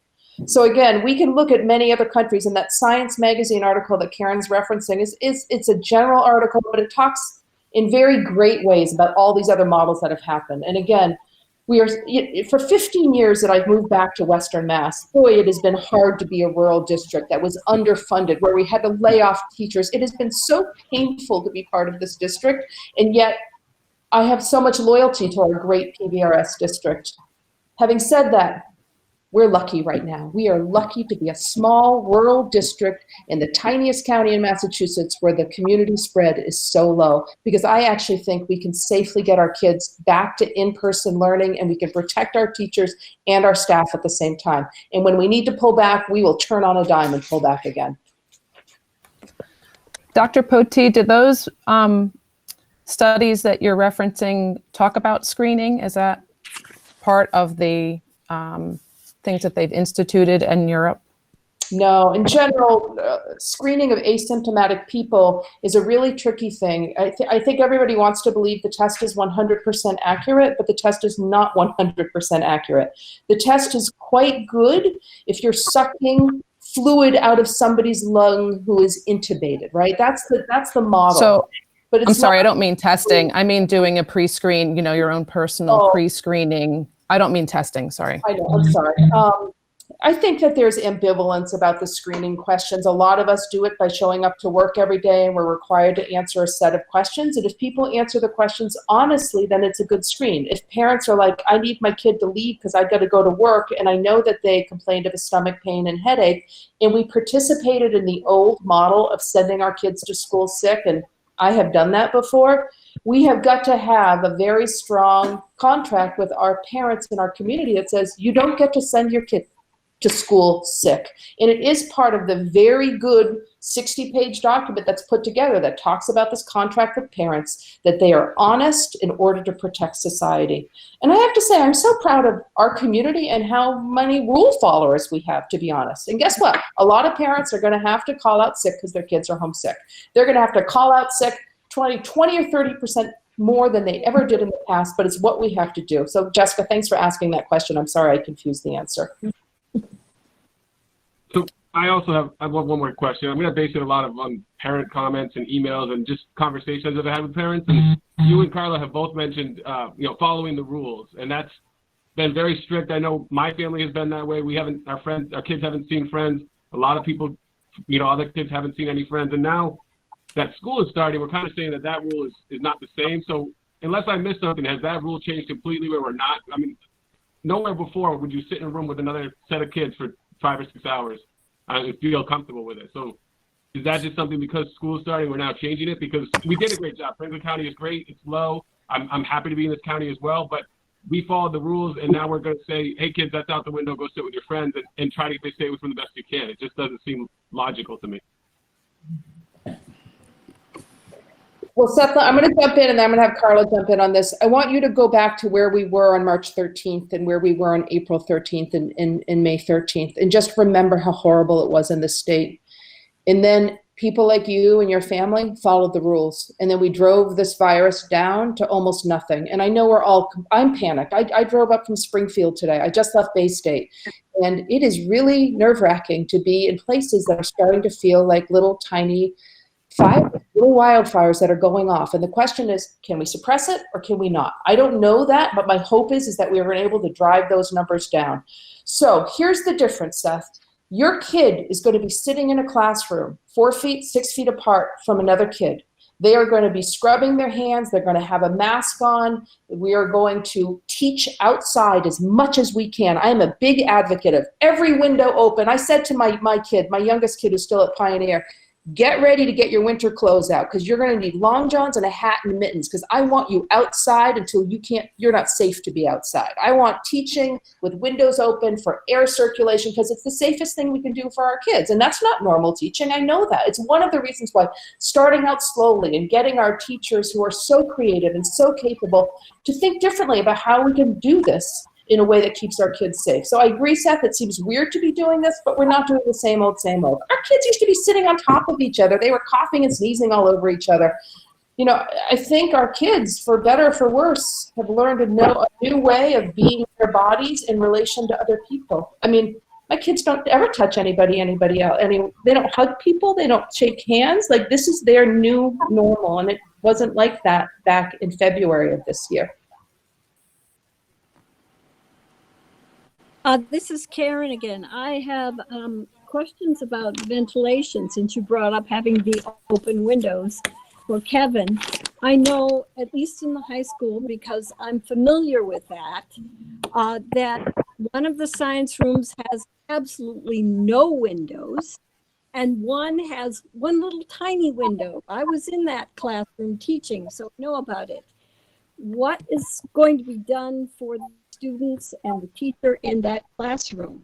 For a science room, you can't change really where you are and still have the facilities that you need. So what can be done in terms of ventilation? Remember, did you want to talk to me or did you want to talk to Mr. Burke? I would like to talk to you, Mr. Seaman, first, and then Mr. Burke, if he feels the need. Okay, so the room you're speaking of is 282 in the middle school hall. Right, that's right. And that room, you're correct, does not have windows in it. It does have a connection, I believe, to an overhead air handler, as well as an in-ceiling univent that has outdoor air that comes in just as all the other classrooms do. So the building standard for commercial buildings and school buildings is 15 cubic feet per minute per person in the building. So that should have been the design specs. So properly functioning in our buildings, our system should be capable of providing plenty of fresh air.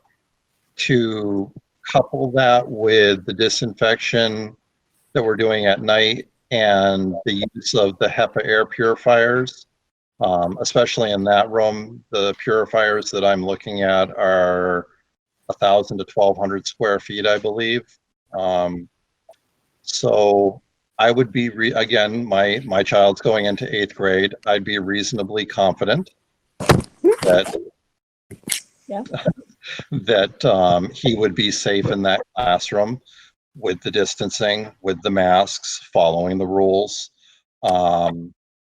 That being said, I know there have been some discussions at the high school with the high school administration about moving certain classes around to better utilize classroom spaces in the building where there are windows and exterior ventilation available. But to answer your question, Karen, I think the best thing we can do is just continue to make sure that our systems are operating to the best of their abilities and keep them that way moving forward. Okay, I also know that science rooms were equipped with a double air exchange possibility, which I asked the custodians to turn on when we were doing things like dissections. Is that something that could help those rooms as well? So I would need to look into that because you're the first person to say it to me. So I am writing it down now. Okay. And we will be looking into that moving forward. So. Okay. Was that, Karen, do you recall if that was all the science classrooms? I think it was all the science classrooms, Okay. but I'm positive. I know we had the ventilation hoods. I know there's other ventilation in those rooms. So we'll definitely, Cliff and I will take a look at it and find out if that's another avenue that we can employ. Okay, thank you. And Karen, to add to that, we do have another science classroom, that's Penny's old classroom that the superintendent has been using. And we have been talking with John if we need to use that classroom to bring a classroom up there. The other issue besides the ventilation in that room is it's also a smaller science room. Yes. So we could actually, by moving it, we could actually fit more students in the other classroom with social distancing. Okay, thank you. Ruth, there's been some questions about the difference between hand sanitizer and soap and water. Do you think if we, and a lot of our classrooms, especially at the elementary level, we don't have sinks with running water in them.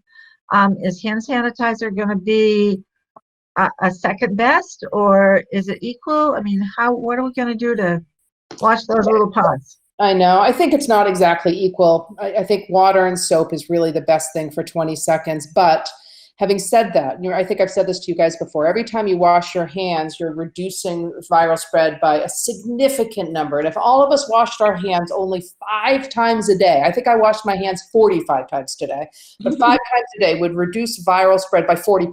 So let's pretend those little hands only got to water before cafeteria, when they went to the bathroom, at the entry to the school, and at the exit of the school. That would be 4 washes, plus there would be hand sanitizer. That is still a significant reduction in spread. So hand sanitizer is not quite as good. I also think that people don't sometimes use enough, or they don't know how to actually get it on their hands the right way. That could be a really good demonstration that Nolan Kitfield could do in her classroom. So again, when you actually look at how poorly every one of us washed our hands prior to March and February and how good we are now, many of us, we've made big, big improvements, including for our kids. So soap and water's best. And I know there's going to be opportunity to have that done in the room. Okay. And I know that Kevin is all over the materials, and it's actually, again, in the 60-page document, 70% isopropyl alcohol or its equivalent. Great, thank you. Can I ask another medical question? Why during mask breaks, specifically at lunch, is it recommended that masks be turned up, placed on a paper towel and turned up? It would seem to me that if there were any droplets in the air, they would land on the inside. What's wrong with my thinking?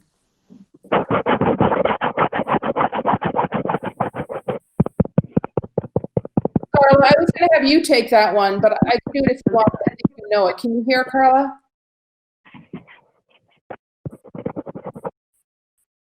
Carla?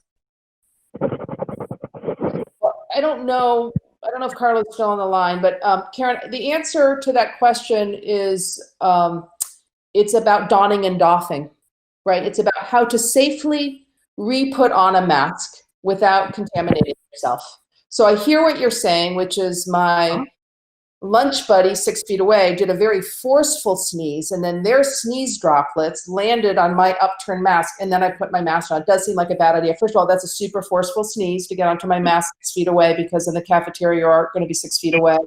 But it's, I think people don't think about how to don and doff their mask well, because I don't know how many of you guys are washing your masks every day? Right? Not many of us are doing that. Oh, look at Karen and Pat. You guys are great. Okay. But it's a question of being able to, and this is part of, again, the 60-page document, is we teach students how to get their mask on effectively without contaminating and cross-contaminating everything. So that's, I think, the answer to the question. Carla, please correct me if you think I'm wrong.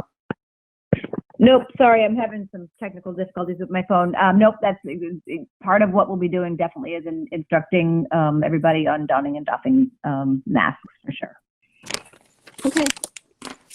One thing that nobody's brought up yet that I think that the school committee should know about is we've done or are getting ready to do a pretty extensive order of plexiglass shielding as well for teachers and staff members. So there will be an actual hard barrier on teachers' desks, reception areas, stuff like that too. So I thought that since we did ask for that as part of the municipal cares grant from the towns, that is being employed, and just wanted to put it out there. And in addition to the classrooms, Mike Honorato is also looking at like the 4-way plexiglasses for the cafeteria to increase capacity in the cafeteria. He does have a grant that's specifically for food service as well that he's putting in for those. So that's another area where, talking about the masks that you guys were just discussing, if the students got a plexiglass barrier between them, how they take their mask off, I don't think that would be much of an issue that Karen was talking about with those plexiglass separators either. Good, thank you. You're welcome. Pat? Mike, please. Go ahead, Mike. Yeah, Pat, yeah, Mike, I'd like to- yes. Pat, I'd You're like to break- make a motion. Okay, You ready? you're breaking up, so you may have to repeat it a couple times. Go ahead. Okay, I'd like to make a motion that school starts remotely on September 16th, and that we just keep that remote learning for 3 weeks and reassess based on the trends in the state. If the other schools have success, then we can reassess and change our learning. And that date would be October 1st? No, I would, well, whatever 3 weeks from September 16th is. I don't have a calendar. I'm in the Yeah. dark here because I don't. Okay. I think it'd be more I'll like put to be in October the 8th. dark. Okay. So Mike, yeah, Karen, go ahead. Yeah, I haven't had all my questions answered yet. I don't feel We can, ready. we still Have a second still and have then we this- can continue. second. Would anyone care to second the motion? If not, Karen, go ahead. Oh, this question is for Christy. In the plan, I did not see a mention at all of homeless students. And I only saw the term 504 plan once, but I saw a lot about IEPs and other disabilities. Are there special requirements that will be, or special conditions for homeless students and for students with 504s beyond keeping in touch with a liaison? So the homeless students are part of our high needs population. Okay. So those students who are homeless and who are have had interrupted education experiences are also part of that high needs population. So we would be working with principals to get those students in for full in-person experiences, regardless of whether we are full hybrid or remote. And the 504 students on 504 plans would be eligible to receive their accommodations in whatever manner is appropriate to the matching that 504 plan accommodation as best as we can in whatever situation that we are in, whether it's remote or hybrid. Okay, I just didn't want to, in plans from other school districts, I saw those populations mentioned specifically, and I wanted to know where they fit in with our plan. Right. I'll have to go back and double check. I thought the homeless population and those students with interrupted education, I thought it was pretty clearly delineated in the special populations, but I'll definitely go back and check that out. Okay.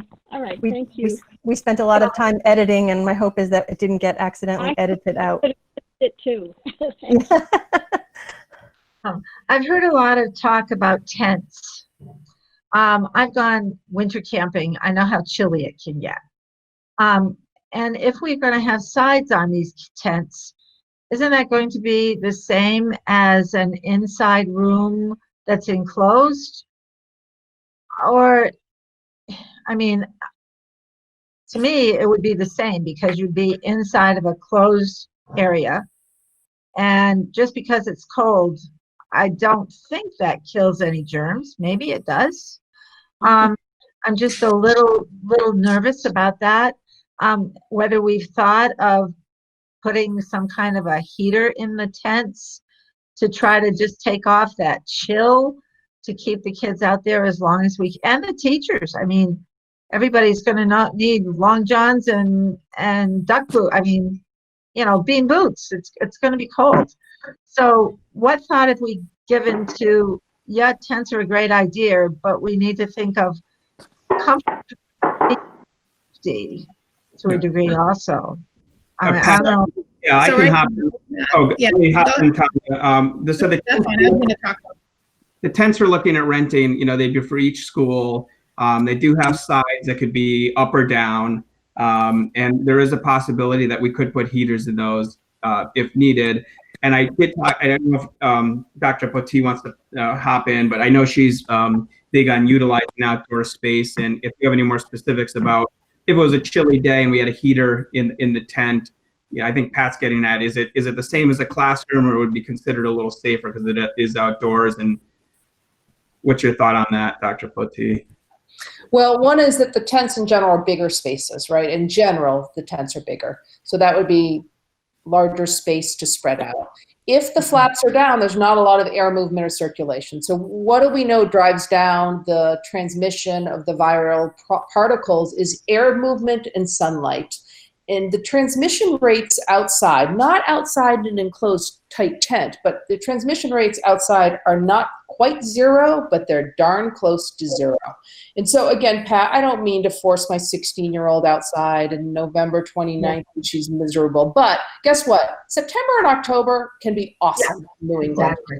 And if it's raining out and the sides are up, but it's not less than 50 degrees, they're fine outside. You know what? We have New Englanders. Our kids can be tough. Maybe not our tiny people, but my kids will say I'm all about raising tough cookies. And I really think that our kids can handle this. And guess what? Kids can get up and do jumping jacks, and teachers can get down. And I know that Claire Brennan can hold a plank for probably 2 minutes, and it's a good way to break up the day.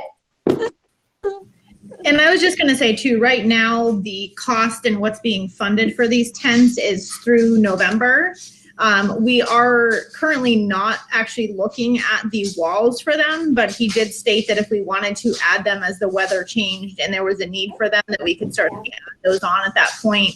And that would be evaluated obviously from a health and safety standpoint, as well as, you know, the weather in New England. So that'll be something that we'd be continuing to look at the need for. I wasn't concerned about November and December. I was concerned about September and October, and if we have to go into summer November and we have a mild weather, great.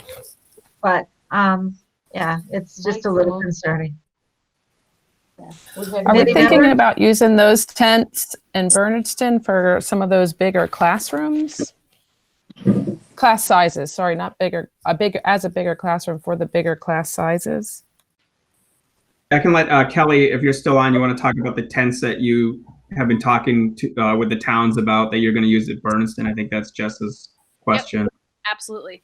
I'm looking at the tents in a couple different ways, and I'm looking for some of the bigger classrooms in a couple different ways. So some of the tents that I'm looking at, I have concerns around keeping music and band. I'm trying to think about some of the normalcies that we have in our life.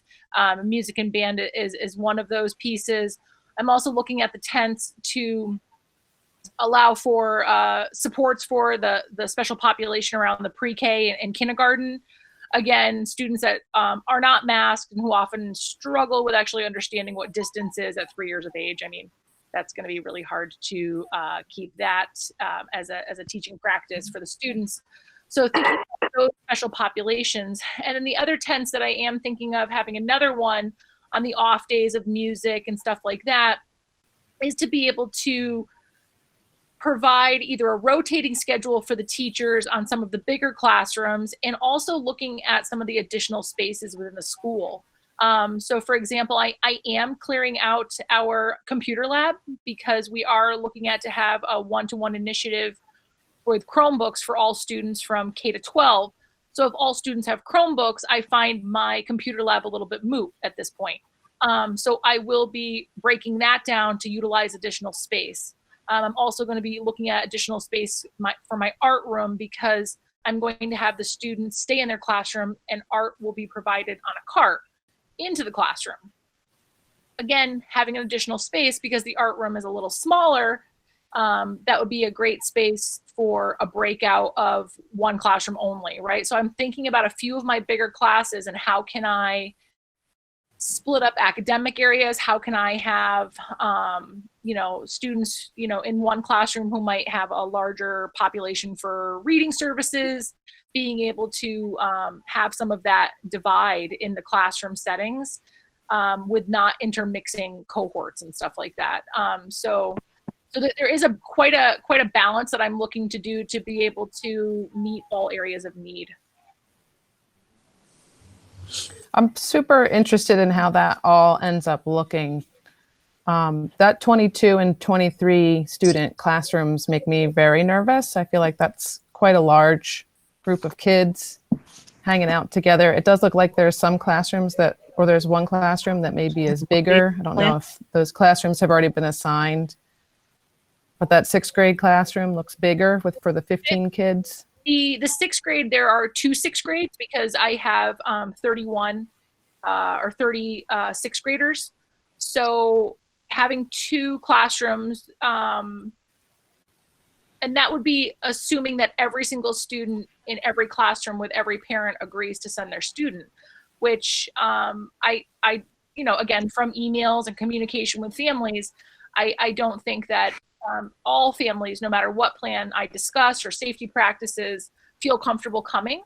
And so that's part of another step that we're taking as a district tomorrow is to roll out a very detailed survey to be able to find some of those pieces out for our families so I can get a better understanding as to what is a real number for the classroom sizes. And it makes the classrooms with that amount of sizing consist of basically student desks, chairs, the teacher, and the teacher's desk, maybe.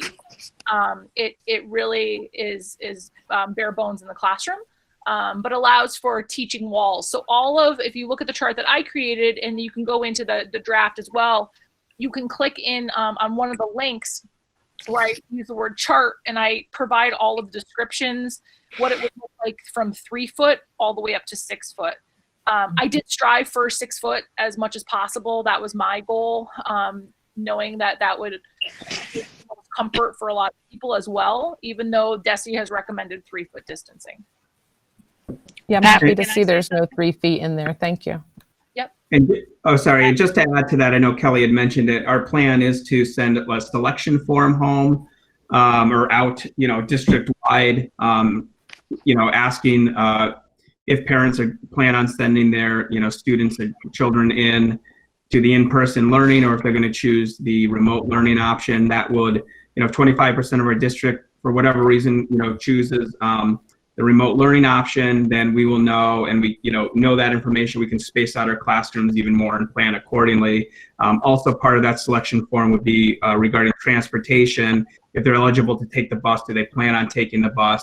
And or do they plan on finding alternate transportation? So it'll give us a better idea who actually, plans on, if we go that route, starting in person versus remote learning. And then parents could have the option at any point during the year to choose in-person learning or vice versa, starting if they chose to start in person, then go to remote with a 5 school day transition period.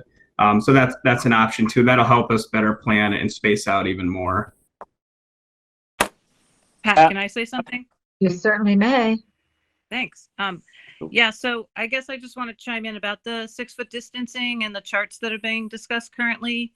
And the lack, like I see 10 classrooms that aren't able to meet 10-foot distancing in Northfield and 4 currently, if again, as the administration is saying, based on the more information that they need to get starting tomorrow from parents. So 4 and almost 100% at Pioneer not being able to 6-foot distance. And so I'm hearing from Dr. Potee, small cohorts, masking and social distancing are keys to success. And I also appreciate what they're doing in Finland, and they started with the 3-person cohorts. So we need to take this in little bites. And I think our survey to our 101 people who responded need more information about this hybrid model to feel safe for that. And less than 8% felt comfortable with an all-in model. So we are dealing with humans who are going to be in front of smaller humans, and we need to give this some humanity and understand that on March 13th, our world shattered in terms of education and how we deliver it. And so at a very minimum, I would desperately ask the school committee consider letting us rebuild in little bites. I've attended numerous meetings recently, and this was not spoken by a Pioneer Valley teacher, but a teacher said restaurants came online in slow roll, and outside dining happened first. And when I went to a restaurant and I felt uncomfortable, I had the option to leave. And we're going to be asking teachers to be in front of students, creating a new normal. So at the very least, I hope that you are considering giving us the benefit of doing this in small bites and being able to donning and doffing and all the things we're going to have to create that is not part of our lexicon currently, needs to be thoughtfully laid out. And again, I say we want to be back in full learning with our students, but I would implore that you at least do a 6-foot distancing to start. And that would be accomplished through a hybrid model, and then do a rollout from there if you're insistent on. Can I put out a point of clarification? No, not yet. The DESE guidelines are just that. They're guidelines, not mandates. So I understand we're really trying to follow DESE, and they had a lot of great people working in a lot of great ways, but I just really hope the school committee incorporates some humanity in this. And that's all I'd like to say currently. Thank you. You can go now, Kevin. Just for a point of clarification, there's nothing in the plan.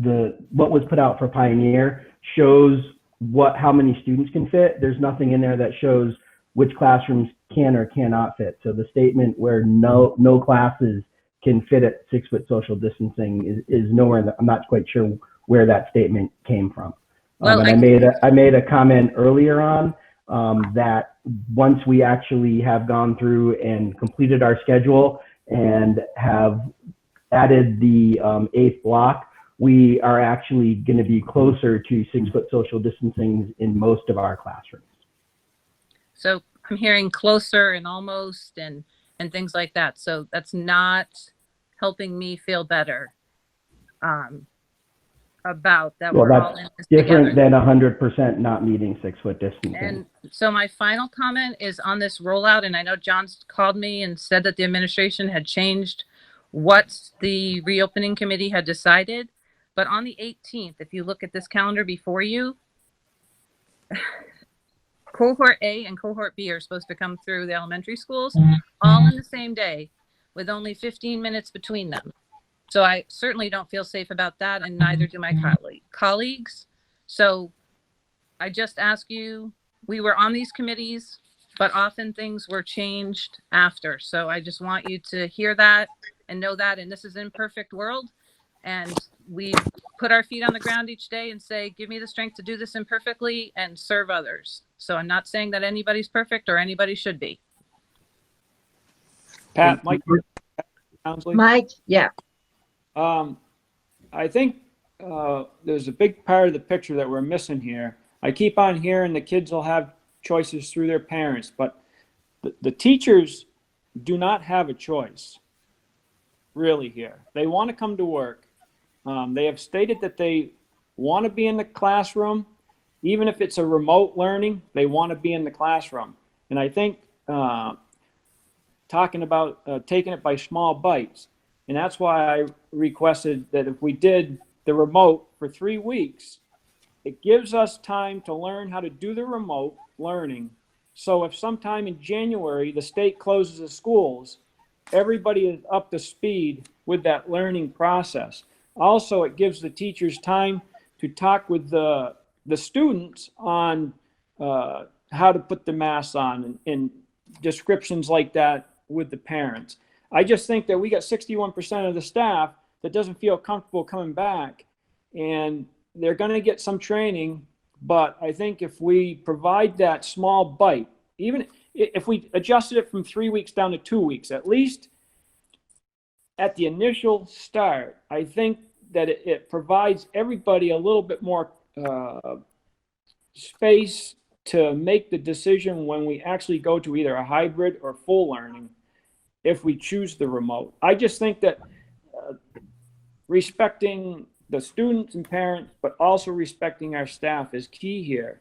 And we're going to have to negotiate a lot of things. And if we can make it easier and less stressful, it'll be easier on the negotiating part, because we've provided time and learning experience to get through this in the beginning. I'd like to see what happens with the schools that open full. Give us 2 weeks. We've worn our masks. We've social distanced out here. We've had the opportunity, because we're small communities, to do that. But one bad move can jeopardize our situation. And I think respecting everybody, the staff and the students with the parents, is key here. And I think taking that little bite, I mean, we can adjust it to 2 weeks. I think the 2 week remote would be a good start to that one bite of our process, and then move into either a hybrid or even come back full if it's looking good. I mean, things can change between now and then and change the whole scenario. So I'm looking at it as a safety standpoint, and providing the respect to the staff that I think should be given. Pat, this is Jess. Oh, okay. I saw Jeannie first, and then Jess, and then David. Jeannie. Okay, does that work all right? Okay, Jeannie? I have a couple of things. I agree with Mike. I think a 3 week period and then go into what would have been the normal opening from there. So it's a gradual 3 week online remote learning, and then start the schedule as it was presented by the in the draft, reopening plan draft. The other thing is, I think we need to take the responsibility for hand washing and the proper use of a mask away from the teachers. And that's where the school nurses can certainly create videos for all the students. And that way they establish a relationship with the students within their school. In the spring, I saw many great videos by nurses for their individual schools on proper hand washing and the correct use of masks. So I think that could easily be the responsibility of each of the school nurses. Great, thank you. Jess? I also agree with Mike that starting with a remote plan is a wise thing to do. I think we can do lots of training on hygiene with everyone during that time. I don't think these kids are going to get a great deal more social, emotional, or educational expertise in that beginning time frame. I think everyone needs time to ease into this. And I can say from being out in the medical community during this time that I have seen many facilities. So our other cohorted group are, elderly people who are in congregate living situations.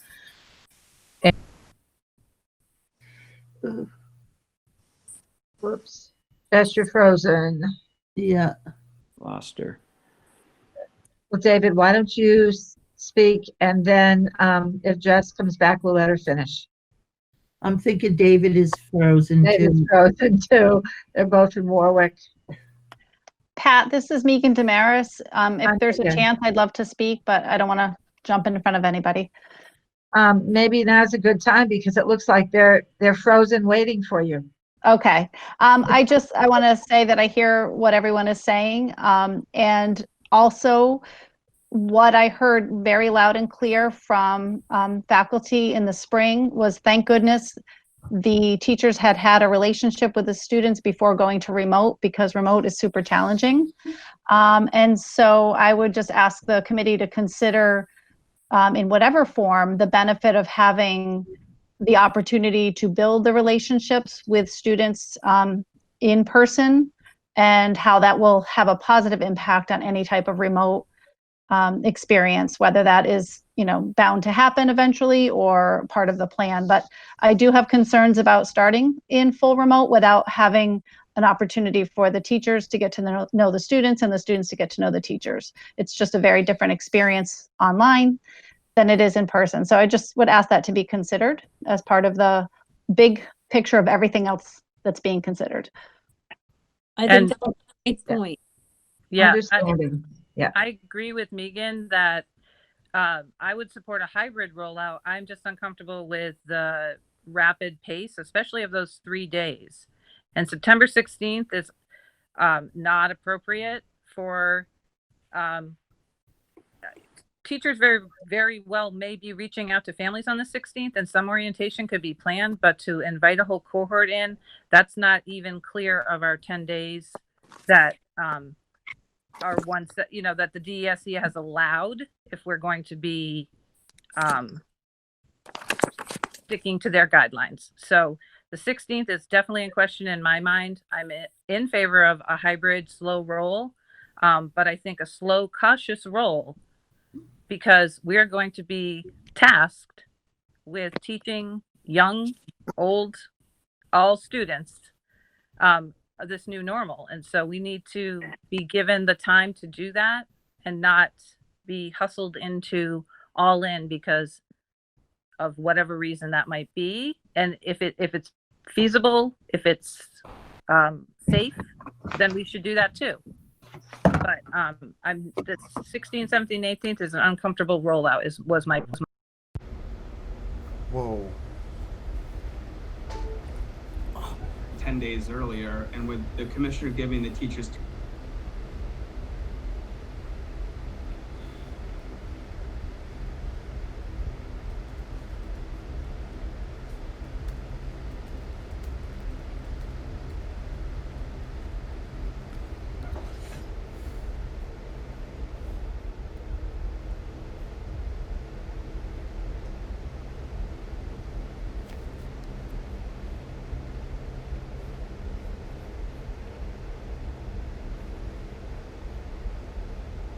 the magic number everybody talks about, and looking, as we get to that point, looking at the data, looking where we are as a community, and looking at the numbers and saying, can we proceed? And I think Carla laid out, and Dr. Ruth Potee will lay out, the process for shifting from one phase to another. But I do agree with Megan that if the numbers are low like they are now, this is the time where we should have the students in front of teachers, because we don't know what it's going to look like come November, December, when flu season hits. And now we're dealing with that on top of COVID, or if numbers get worse. So if the students are going to, be in school and they're getting that instruction in person, I feel like the sooner we can do it under safe conditions, the better for everyone. That's just my opinion and suggestion. But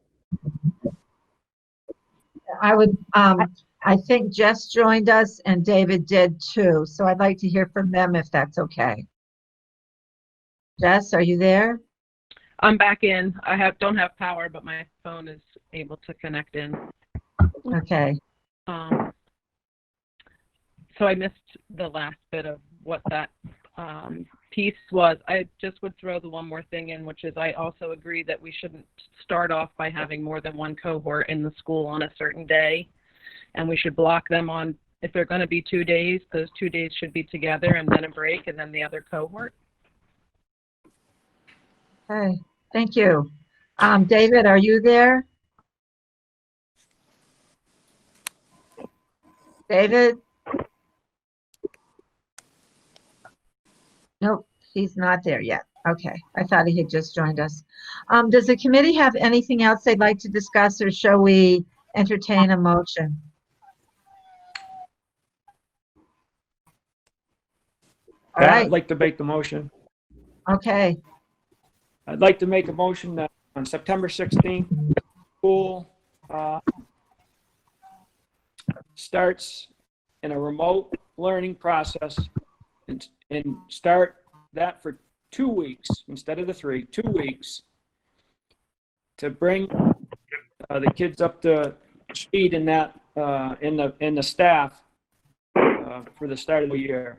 So start September 16th in remote learning for 2 weeks, and then reassess, and then move into the hybrid. Okay, is there a second to that motion? This is Jess. I'll second that motion. All right, is there any new discussion?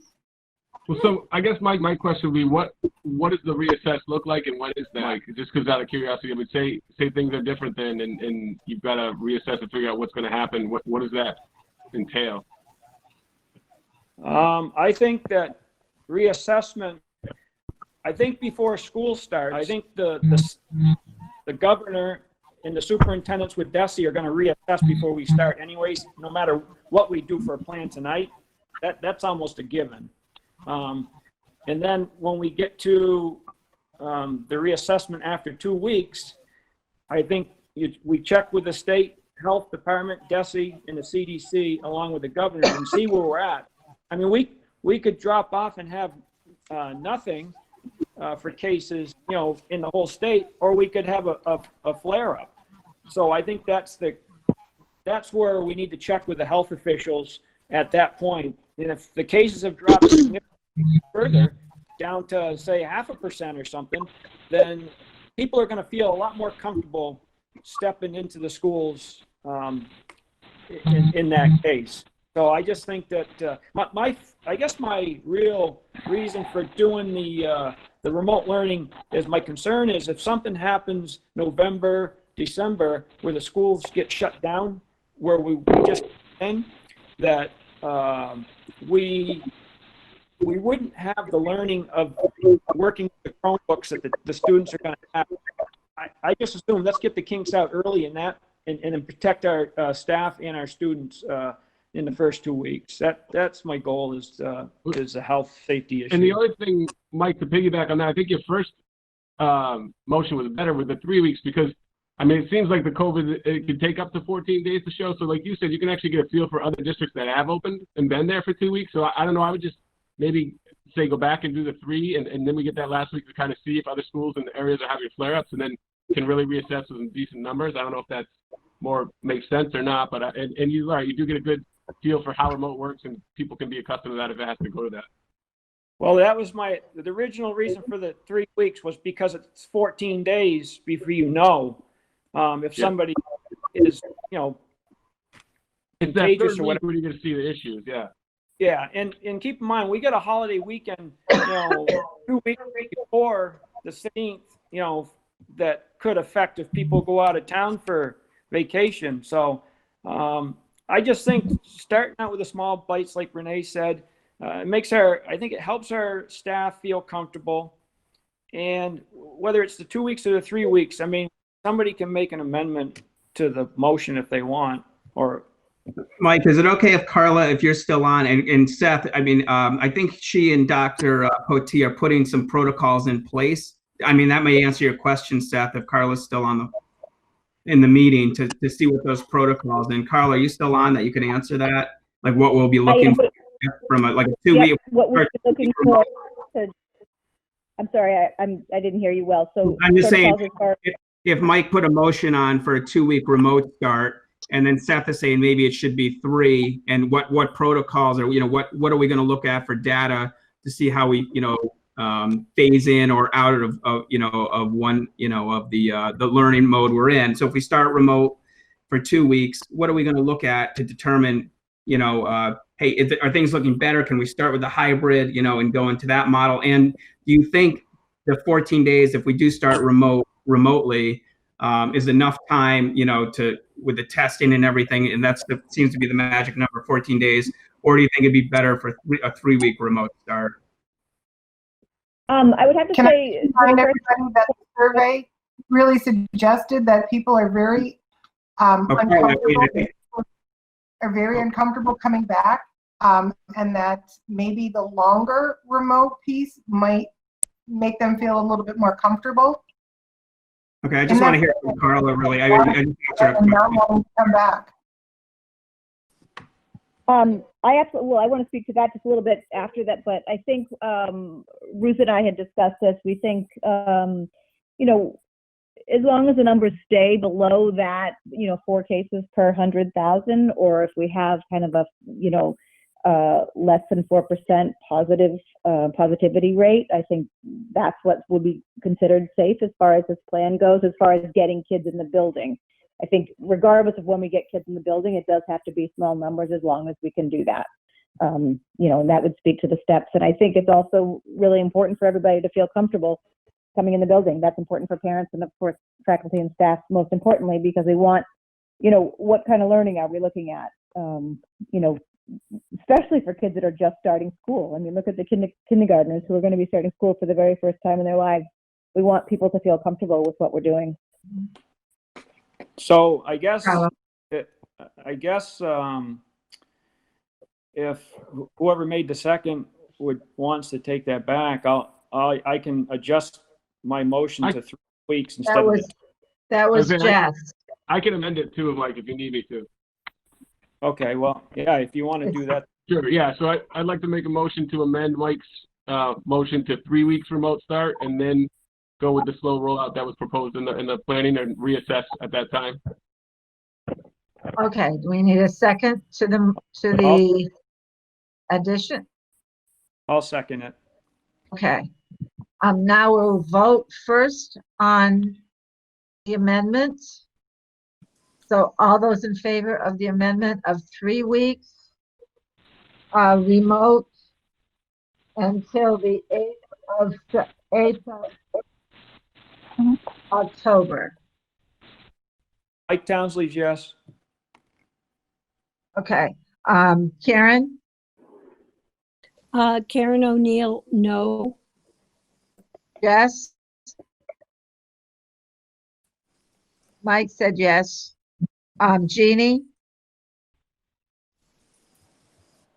Jim? Jim, no. David? David, no. Jessica Marshall, yes. Seth? Seth Kratz, yes. And I would vote yes. So Pat, this is Michelle Druso. Oh, hi, Michelle. I didn't know you were on there. Well, I've been listening. We're having difficulties here. Abby had to leave, and she was going to call in. Abby's back. Oh, okay. Abby? I would vote yes. Abby, yes. Okay, Michelle? And, oh, no, that was Michelle who just voted. Abby is also yes. Okay, all right. So it's Michelle, Abby, myself, Jess, Mike, and Seth. Pat, this is Jeannie. Oh, okay, Jeannie. I didn't lost get you. connection and had to join by phone, and this is my first time, so it took a little navigating. Okay, all right. How do you vote think on a 3 week? I would say yes to the amendment. Okay, so the amendment passes. So that, in saying that, we have, I'm just going to double check this.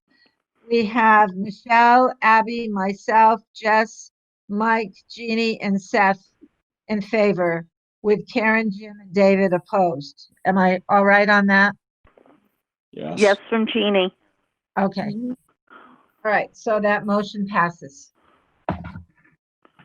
So, help me with the rules and regs. Do we have to vote on the original now?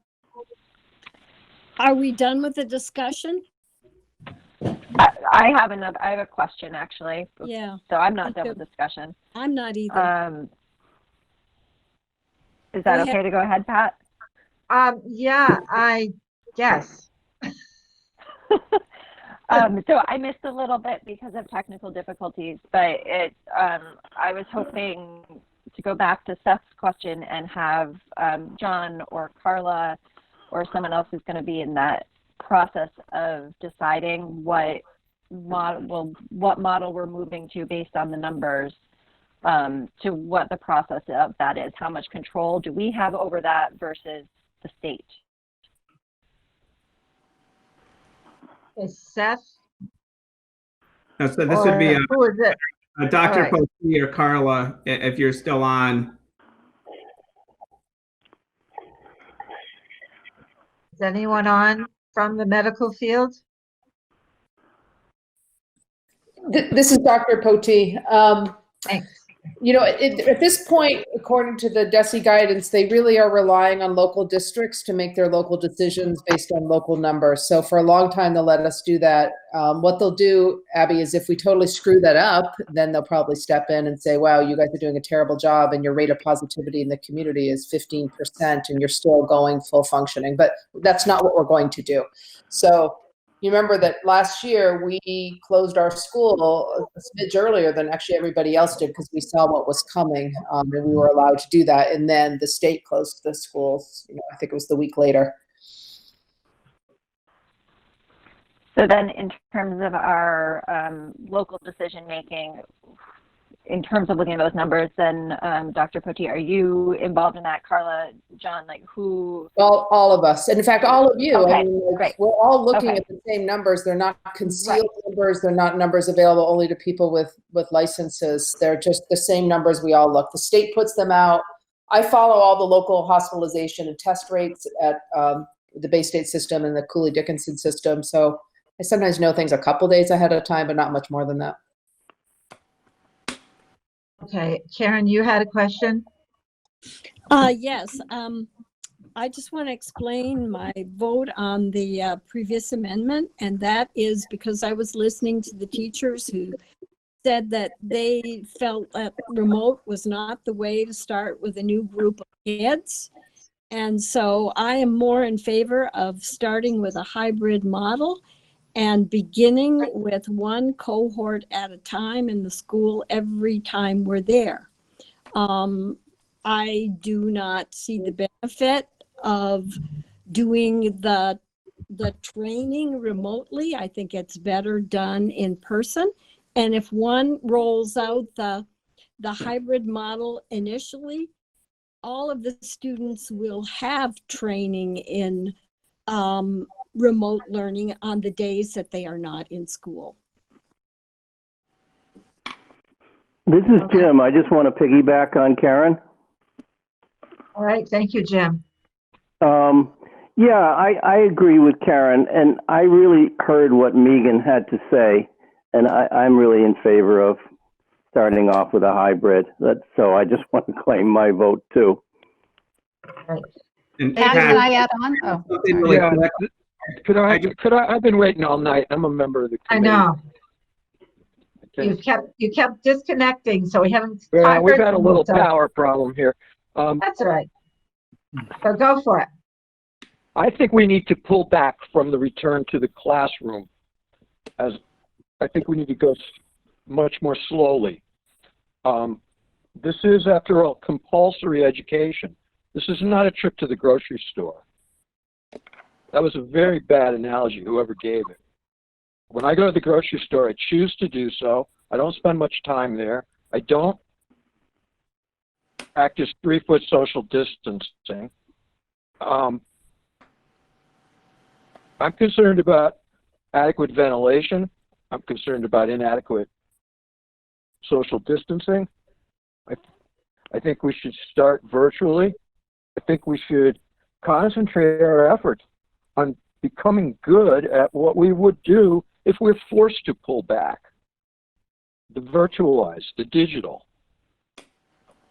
Because we may, I just think this is the direction of the future. And I recognize that for special needs, that the that needs to be in person. So if we have to have a test bed or a laboratory, let's work with the small number. I don't think we should be getting back in the classroom in a hurry. There's no reason for us to lead the way. Thank you, David. All right, Megan, you had your hand up.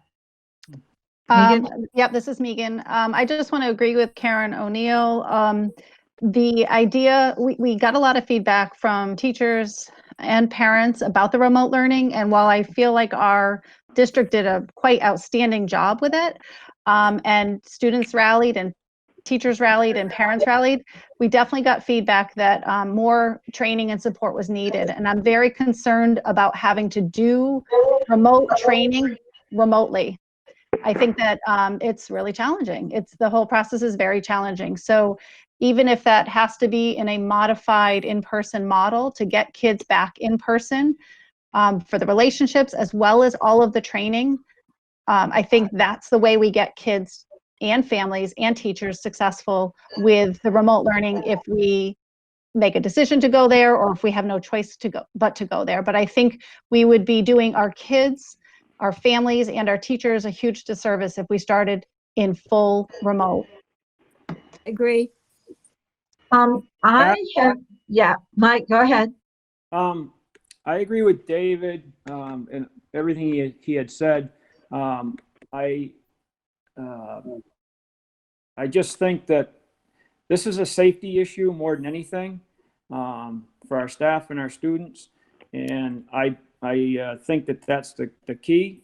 And with that said, the amendment was had passed to go with the 3 weeks. I'd like to move the vote on the 3 weeks for that remote learning. Okay. Then I will go through the listing of our members, and you can tell me what your vote is. All right, Michelle. Are we voting on calling the question, or are we voting on the motion? I thought we were voting on the motion. Well, you should find out if there's any more debate, because if we're going to close debate perfunctorily, what I heard him say was a motion to end debate. Okay. I didn't hear that. He was clicking off and on. Well, ask Mike what he meant. Mike, what'd you mean? That's correct. I move the vote to end debate. Okay. I didn't hear that. What was our original vote? I just wanted to make one point. This is Carla. Just before you vote, I just wanted to make one point about the grocery store comment. That was me that made the comment. And my point on that is that we all learned how to go do that task safely. And I am by no means saying that we need to get every kid back in the classroom right away, but I do believe that we need to start slowly, and I'm in favor of starting very slowly in very small numbers in teaching our kids how to live in this new world. That's all I'm saying. So it's a new world. We need to teach these skills, how to protect ourselves in this world, and that was my analogy on that. That's all I had to say. Thank you. Thank you, Carla. I agree. Okay. Pat, so this is Jess. Can you clarify what our first vote was on?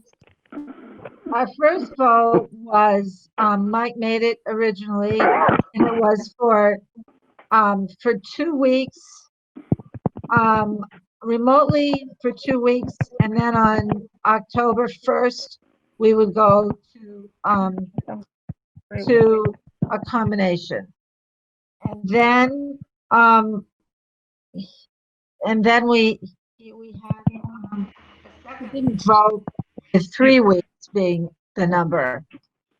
And that was voted in, and now we need to vote on the original with the 3 weeks of being remote learning.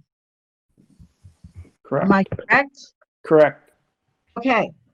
So I was under the assumption that if you ask to have something brought up, you don't need to vote on it. Am I right or not?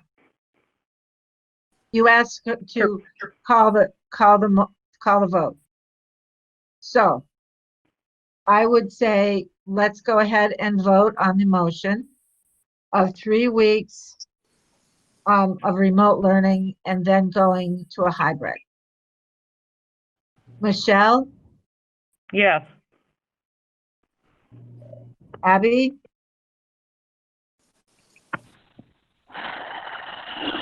You can come back to me. I'm still deciding. yep, I am. Okay, I will. Thanks. Pat, I have a Karen? quick question. Yes. We're voting, Tanya. I know, but Michelle Giarrusso just made a vote, and to my knowledge, as the town coordinator, before she's actually allowed to fill her position as a school committee member, she needs to receive a waiver from the ethics committee, just like David did. I believe she's talked already to the done that. ethics committee today, and I've emailed everyone. We have a copy of that. Can we move on to the vote? I you know, emailed everyone. You can call the attorney. So Michelle, the only point I received your response, and you need to get that permit from all 4 towns, not just the town of Leiden. Yeah, I just want to make sure the No, vote. I'm getting the small, it's not D, it's A. And then I'm going to do the Small Towns Act. The select board approves that someone in town under 3,500 residents can have 2 appointments. But I think that has to be in place before your vote can count on the school. No, I have 30 days under All right, Mass General Laws 268, Section 20A. All right, well, we're not lawyers. Can we have our vote? Let's have our vote and let's ask our attorney, and if there's a difference that the vote of Michelle makes, then we'll change things at that point. Sounds good to me. Okay. I did email Fred too, so he got it. Okay, great. So Michelle said yes. Abby, do you know what you want to do yet? I'll vote yes. Okay. I vote yes. Karen? No. Jess? Yes. Mike? Mike Townsley, Bernardston, yes. Jeannie? Jeannie Milton, yes. Jim? Jim, no. David? David, no. No? No. Seth? Pat, forgive me. I dropped out when that happened. So are we voting on doing something different than the 3 weeks remote, and then it's turning into hybrid as opposed to reassessing, or is it still the same No, motion that it's was still the made? same. It's still the same. Okay, then I vote yes again. I'm running through the vote just to make sure I have it right. Michelle says yes. Abby says yes. I say yes. Jess says yes. Mike, Jeannie, and Seth both say yes. And Jeff Marshall. And Jim and David voting no. Am I correct on those votes? Yes. I didn't hear all of it, Pat. Who was the no votes? Seth and Jim and Karen. Am I right? Seth? No, it was David, I thought, that said no. Yeah, David voted no. David, No. Jim and Karen. Okay, you're right. Hi, Pat. It's Ann speaking here. I have 7 yeses and 3 nos. I have Jim Bell, Dave Young, and Karen O'Neill as nos, and everybody else as yeses. Yes, you're right. Yeah, that's correct. Okay. Thank you. I'm trying to be silent most of the time. Pat, I have a question. Sure. When the 3 weeks are up, does the school committee have a role in what we do next? I do not know that. John? Just to clarify, you voted, I just want to make sure I understand this. You voted on a 3-week remote start, and then obviously we're going to have to assess, where we are at that point. But are you then, you voted to go into, if we are okay to go into a hybrid model and continue with our plan the way it is, we're prolonging it basically 3 weeks. Is that correct? Yes. Yeah, Mike, I guess, or Pat, because I think Mike made the motion. Yeah. Yeah. That's correct. Mhm. Okay. So again, it would be. So Go ahead. Karen's question is, will the school committee have any say as to what happens after those 3 weeks? Is that right, Karen? Yes, but I'm unsure whether, I got mixed up here because at first there was nothing beyond we'd reassess, and then it sounded like we'd go to hybrid. So which is it? I just wanted to add a point quickly. It's Carla again, sorry, and I got bumped off earlier, and I think we were discussing the reassessing piece. I think as far as criteria, I think the criteria right now, if it stays the same, would be considered sort of quote unquote safe, for the parameters in the health world that Ruth and I sort of agree upon. But I think since the issue is teachers and students and families feeling safe, that maybe that should be part of the criteria is, do we assess staff again and see what.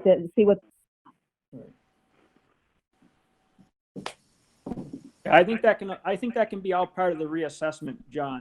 I think the superintendent, the Department of Health, and the CDC and the governor will help guide us over. I mean, things could change drastically between now and the 16th of September. So we got to constantly reassess. If we end up getting a vaccine by the 16th, and I'm thinking it's hypothetical. So that's very wishful thinking, Mike. If things change drastically, which they could go either way, after the 3 weeks you reassess, and we could open up school fully possibly, but you have to reassess. Absolutely, right. And I think that's what I was saying. Okay. Is that Karen's question was, what role play? Yes. I don't think the school committee has to vote again. I think we just have to reassess, like Mike is saying, with Dr. Potee and Carla and the state and the Department of Ed, where we're at. I mean, if it's very questionable, we'll of course bring it back to the school committee.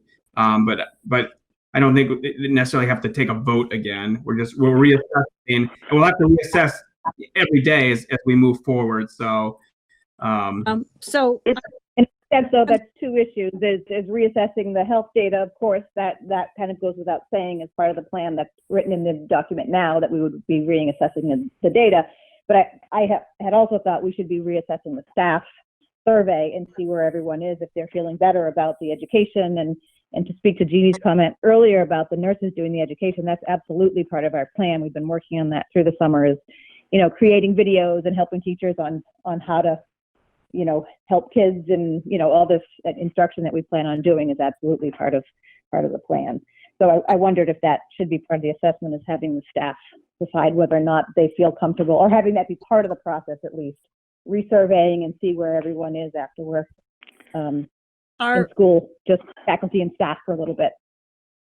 And the hybrid plan could change a little bit between now and then. And I think if that happens, John, I would like to see it presented to the school board. Yes, we will. Yeah, we will.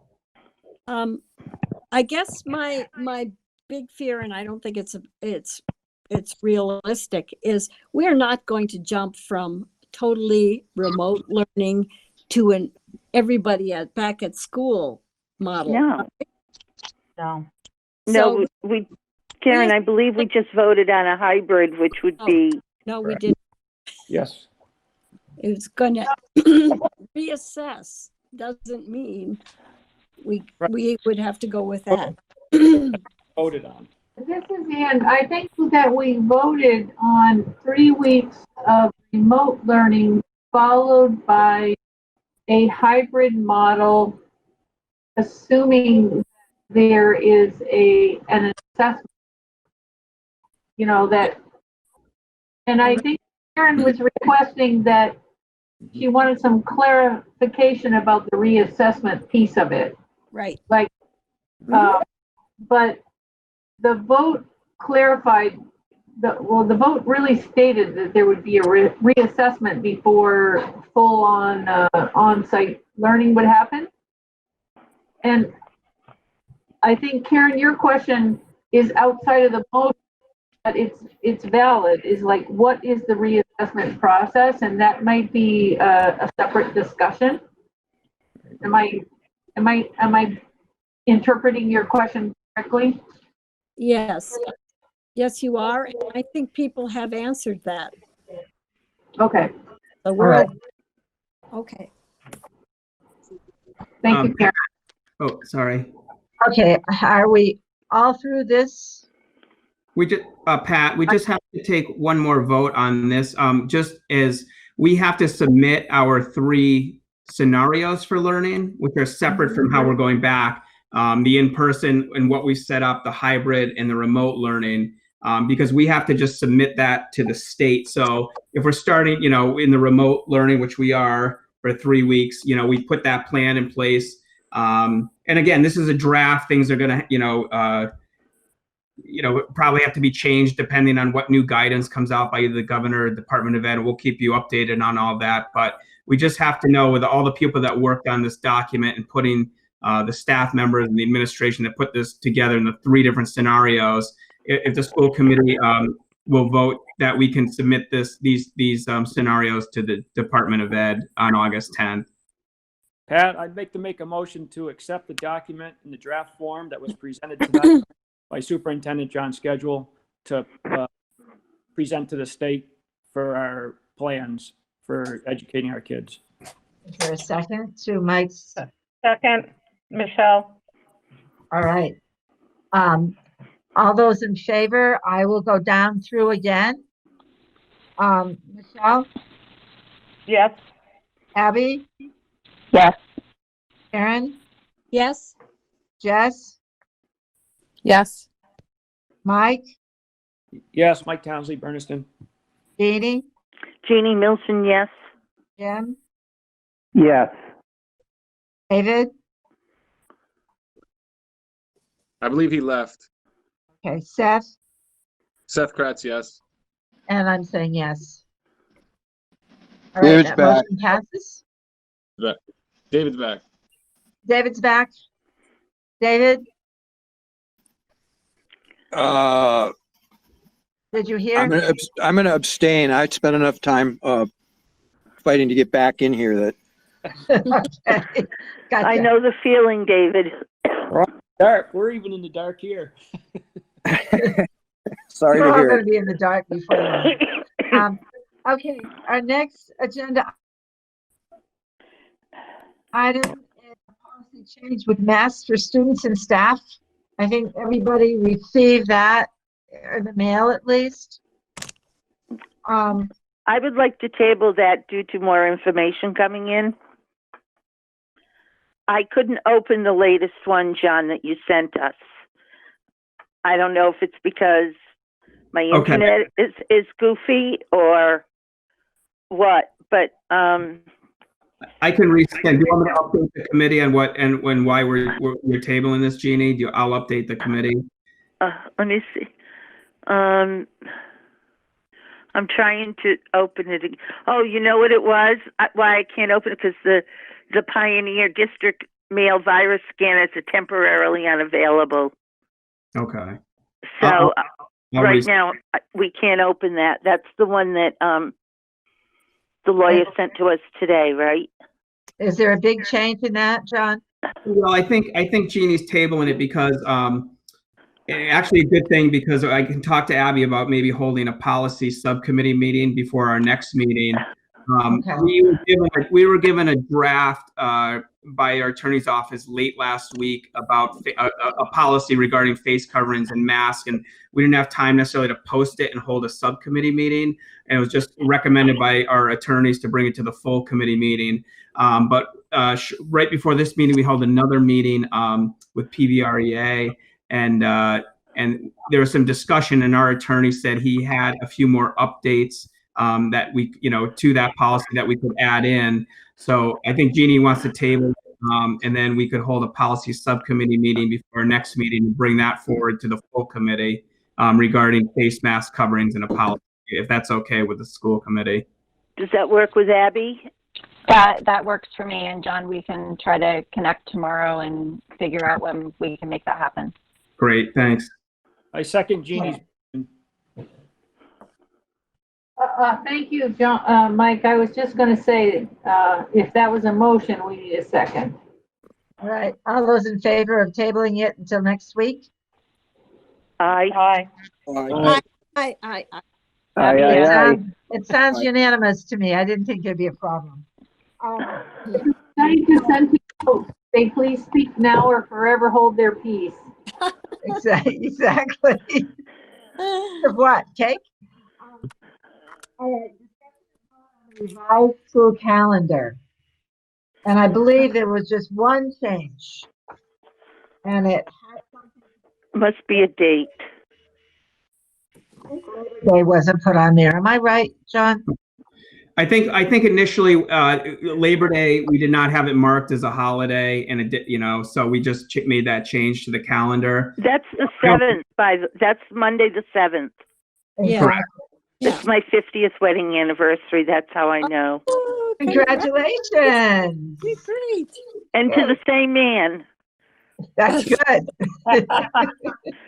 Hey, guys. Lucky George. I don't know. Yes, you're right, Pat. There is a typo, though. There is? Of course. All right. With your good eye. What was the typo? On October, go down to where the wording is, and teacher is spelled incorrectly. Oh. Gracious. I think I'm going to make a recommendation that all documentation be sent to Karen for proofreading before it's sent to the rest of us. Well, I'm working on sending a bunch to John, typos from the draft that need to be fixed. Your turn, John. Karen, be nice to me. Karen is so good. Document. All right, so John, do you have the calendar up? Can you? I can't see it right now because I don't have any connection. I don't have it up in front of me. Let me just see if I can pull it up. It's basically Can the same somebody one see that. If one of the, I don't remember if it was the February break or the December break, and it had one of the days listed as maybe the 21st, and then it had the break listed as starting on the 21st also. Let me see.